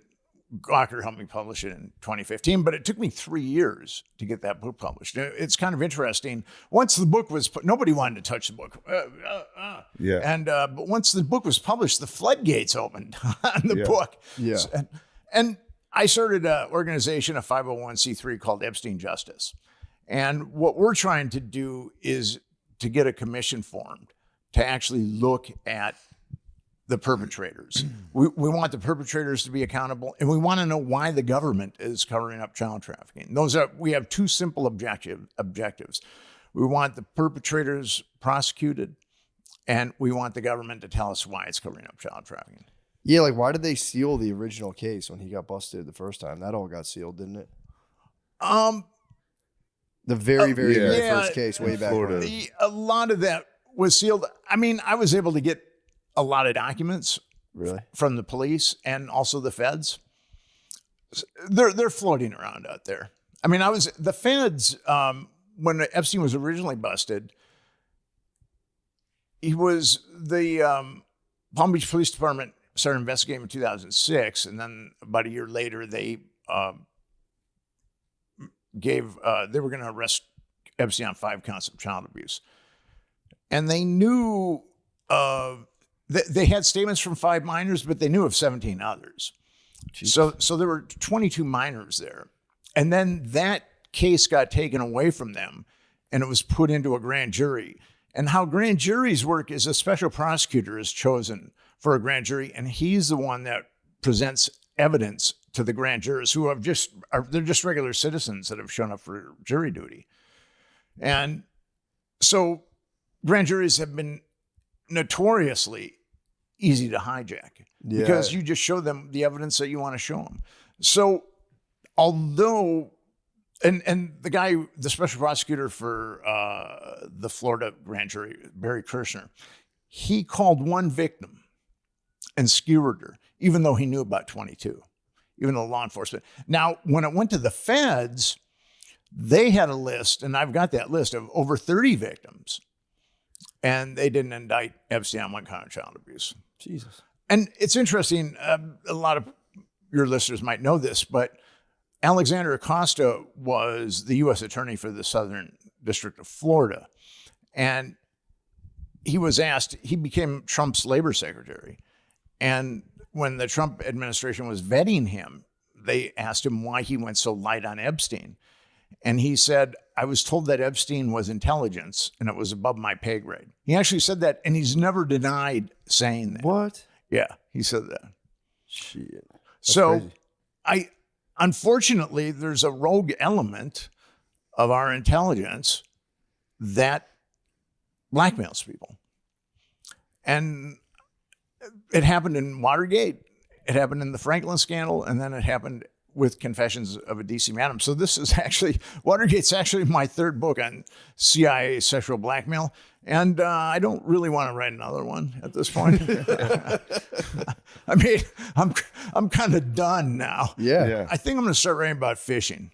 That'd be nice. Fishing and picnics. Fantasy would be a nice, like fantasy novel would be nice. I think my mind is probably too dark for that, but given what I've exposed it to the last, I've been at this for 22 years, so Yeah. it's been kind of a slog. But Epstein justice, every American knows that something is wrong with the Epstein case. Yeah. There's three. If you've got a pathology, there's three ways. There's three phases. There's awareness, there's acceptance, there's action. And now we're at the point where Americans have to accept that the government covered this up. And then at that point, and that's a jumping off point for action. Yeah. That's true. Yeah, nobody believed it. I think you got to be pretty entrenched in like the TV news to be like, no, the police were going to arrest him and penalize him, and he killed himself. It's like, I don't know, man. Yeah. He did pick a convenient time to kill himself. True. Yeah. And the guards left and the cameras turned off. And he got depressed, and he's like, And he what's got the sad. point? What the fuck's He missed the guards. and then his serial killer cellmate was taken out. Yeah. And Damn, he had a cellmate? I didn't even know that.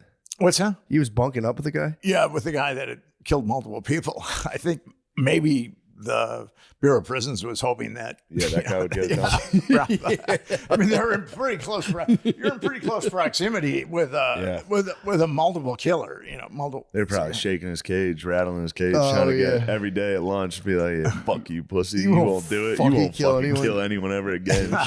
You're soft, bitch. Here, take this knife. That's crazy. Yeah, he was there with a serial killer. It's this guy was a former police officer who'd killed some people. Yeah, those don't know if guys you- go rogue, dude. Yeah, it's. I don't know if you could call him a serial. I don't know. A serial killer. I think he killed He like was a three killer. people. Yeah, he was a We killer. got one here right now. In I Austin. heard Austin, about the really? Austin killer. Yeah. Yeah. I think they found 2 bodies like last week. Mm-hmm. No one cares because apparently it's gay guys. So everyone's going, it doesn't matter. They suspect he's gay because he only kills like young adult males Oh, that okay. leave like bars on Rainy Street. And that's where you frequent. That's not where I frequent. Careful, Sean. Sean, be careful. I'll catch him. You might catch him. You might, with I'll your lure wrestling him background. in, yeah, and I'll catch him. Did you ever hear about the Pay me Bring his him lake? to justice. My friend was telling me this weekend there's a lake in somewhere in Georgia called like not Rainier, some sort of lake where apparently it had something to do with like the slave trade back in the day and blah blah blah. But all these like younger kids will be partying on the lake and they just go under They'll ask their friends, like, was your friend like hammered? Like, nah, I look fine. So there's the local lore that like there's these ghosts of slaves that are just like pulling down white partiers. Oh, wow. Yeah, dude, I heard about that. I was like, damn, that's so scary. That's very scary. Like ghosts Get of your ass slaves. down. Get your ass down here, motherfucker. Better work on your breaststroke. Yeah, true. Yeah, true. Now this is racist, but you'd think you'd be able to outswim. You think that's white's territory. You go, oh, we're in the water now, dude. You just get You've entered the yanked. white's domain. You've had your 5th white claw. And you're like, whoa, whoa, whoa. Yeah, that's a tough way to go. A ghoul. You're on a paddleboard. You're like, get off me. Oh, shit. My Either way. first major investigation was into a I serial thought you killer. liked that. I love it. My first major investigation was in. I'm from Minneapolis, and I Sure. wrote for the Weekly, and there was a crazy woman who she ran an organization called Whisper, and she tried to mainstream prostitutes, get them out of life. But she was so crazy that it was hard to listen to her, and she was saying that there's serial killer killing prostitutes, but nobody really listened to her because she was so crazy. And then I decided, well, I'm going to look into this, and I was able to find, I think it was like 46 women, mostly prostitutes, that have been stabbed, strangled, or beaten to death in the previous 8 years. Now, law enforcement had denied that there was a serial killer, but then I showed them my list, which was really difficult to put together. Yeah. I showed them my list, and I said, I went to the Minneapolis Police Department, I went to the St. Paul Police. I said, you guys really want to say that there's no serial killer? And then they kind of copped to it, but then it was a task force was formed. Oh, wow. Did they ever get the guy? In the wake of that article. No. They're really hard to catch. Yeah. If they're good. I mean, if they're stupid, you can get them Yeah. after one or two. Sure, yeah. But if they're Ted Bundy or Was Dahmer in Minneapolis? he was in Wisconsin. Oh, okay. He's in Milwaukee, right? Yeah, I can remember I was at this really nice little island in Lake Superior called Madeline Island, and the guys that I was staying with, they don't have like televisions or radios or anything. I mean, it's pretty rustic, and it's really cool to do a lot of it. There's berry picking and fishing, all kinds of stuff. It's awesome. Berry picking's nice. I did it this year. It's very relaxing. Picked blueberries. It was fantastic. It's Ate so many. we were definitely picking blueberries, That's nice. It was awesome. and I came back to civilization, and I stopped off at a diner, and that's when Jeffrey Dahmer had been outed, and I was reading the newspaper, and I thought to myself, welcome back to civilization. Yeah. Yeah. It's He's a cannibal. But the FBI says that there's like 50 of them at any given time in the United States. 50 serial killers kicking around? But I think that it's probably closer to 200. Jesus Christ. It's kind of interesting. Our culture, I mean, serial killers are in all cultures, but our culture seems to mass produce them more than other countries. Yeah. That is interesting. Well, what would be your insights into that? About why we have more serial killers? Yeah. Because we're number one. True. We're the best. We're Yeah, the we best are at the literally best. everything. School shooters. Yeah, we are the best. We're number one. Do we? So we definitely have the most serial. Like how far is our lead? I think Japan covers them up. I think Asia covers them up and says, no, there's no murders here. Yeah. I think we got quite the head start.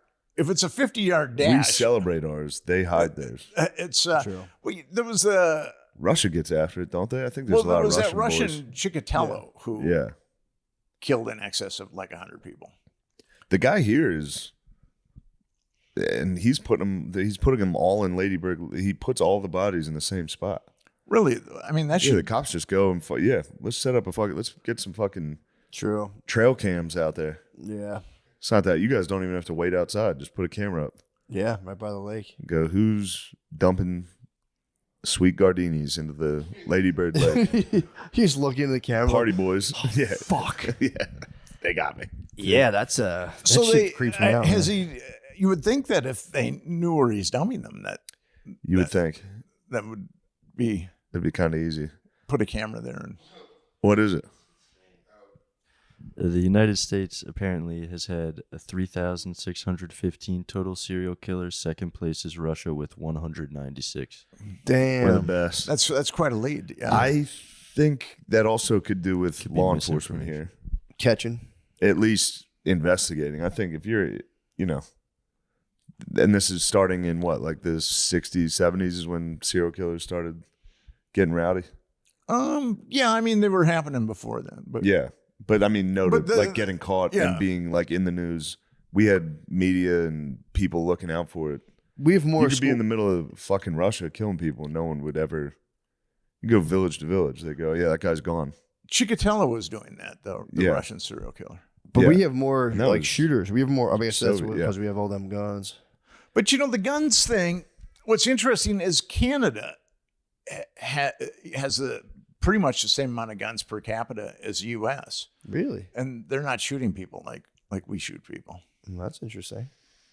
Hmm. I wonder what the hell it is. Red food coloring, red food dye. Yeah, I don't know. I mean, maybe it is just. Too much I think MTV. it's What's your theory? Too much Beavis and Butthead. True. South Park. And Marilyn Manson. people eating McDonald's. Yeah, I was about to say too many McDonald's. chicken nuggets. I was just thinking the same thing. You do go nuts if you have nuggets.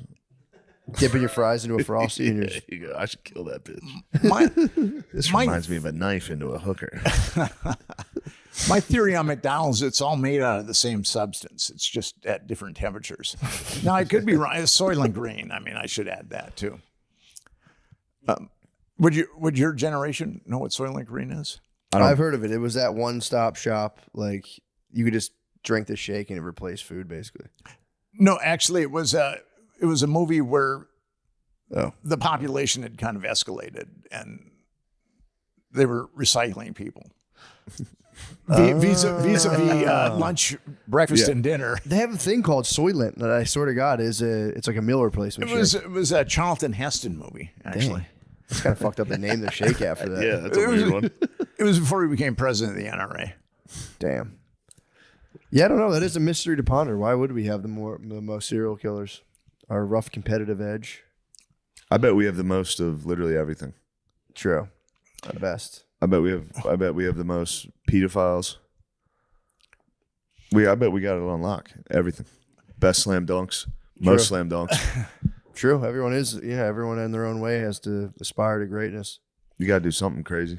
It's true. Well, what's interesting is the United States, I think, is the most spiritual country and the most material country. There's more spiritual options here than I think anywhere else. But yet there's also a rampant materialism. Yeah. It's kind of interesting. Yeah. Maybe all that materialism begets that. You go, why do I need all this shit? I need to find something. Well, your materialism begot me starting a podcast. So it's kind of interesting. I'm a really bad speller. I was really dyslexic as a kid, and I can't really spell.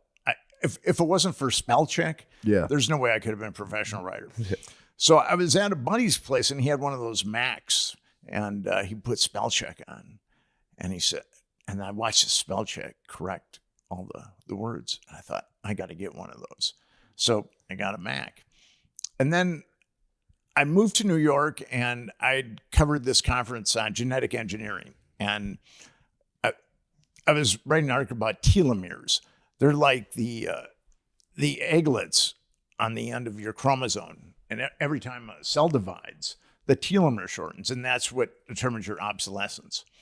So I plugged telomere into her search engine. This was even before Google. And then there was all these hits on telomeres, and I got a bunch of information about it, and I was able to write the article. But as soon as I saw those hits on telomeres, I said, I got to get one of those. That kind of was a Freudian.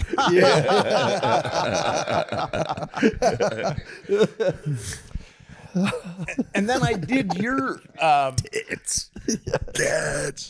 then I did your podcast, and you told me how much money you make, and I said, I got to get one of those. Saw our tits. You saw our sweet tits. Hell yeah. Well, let's get some closing arguments here.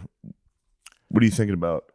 What do you want to close on? Watergate, Epstein? Future of the country. I would say your listeners go to Epstein Justice and check us out. And, be helpful if you bought my Watergate book. Actually, it'd be helpful if you bought any of my books. And it's good to be back with you guys. Yeah, hell yeah, man. Thanks for coming. Thank Yeah, you. man.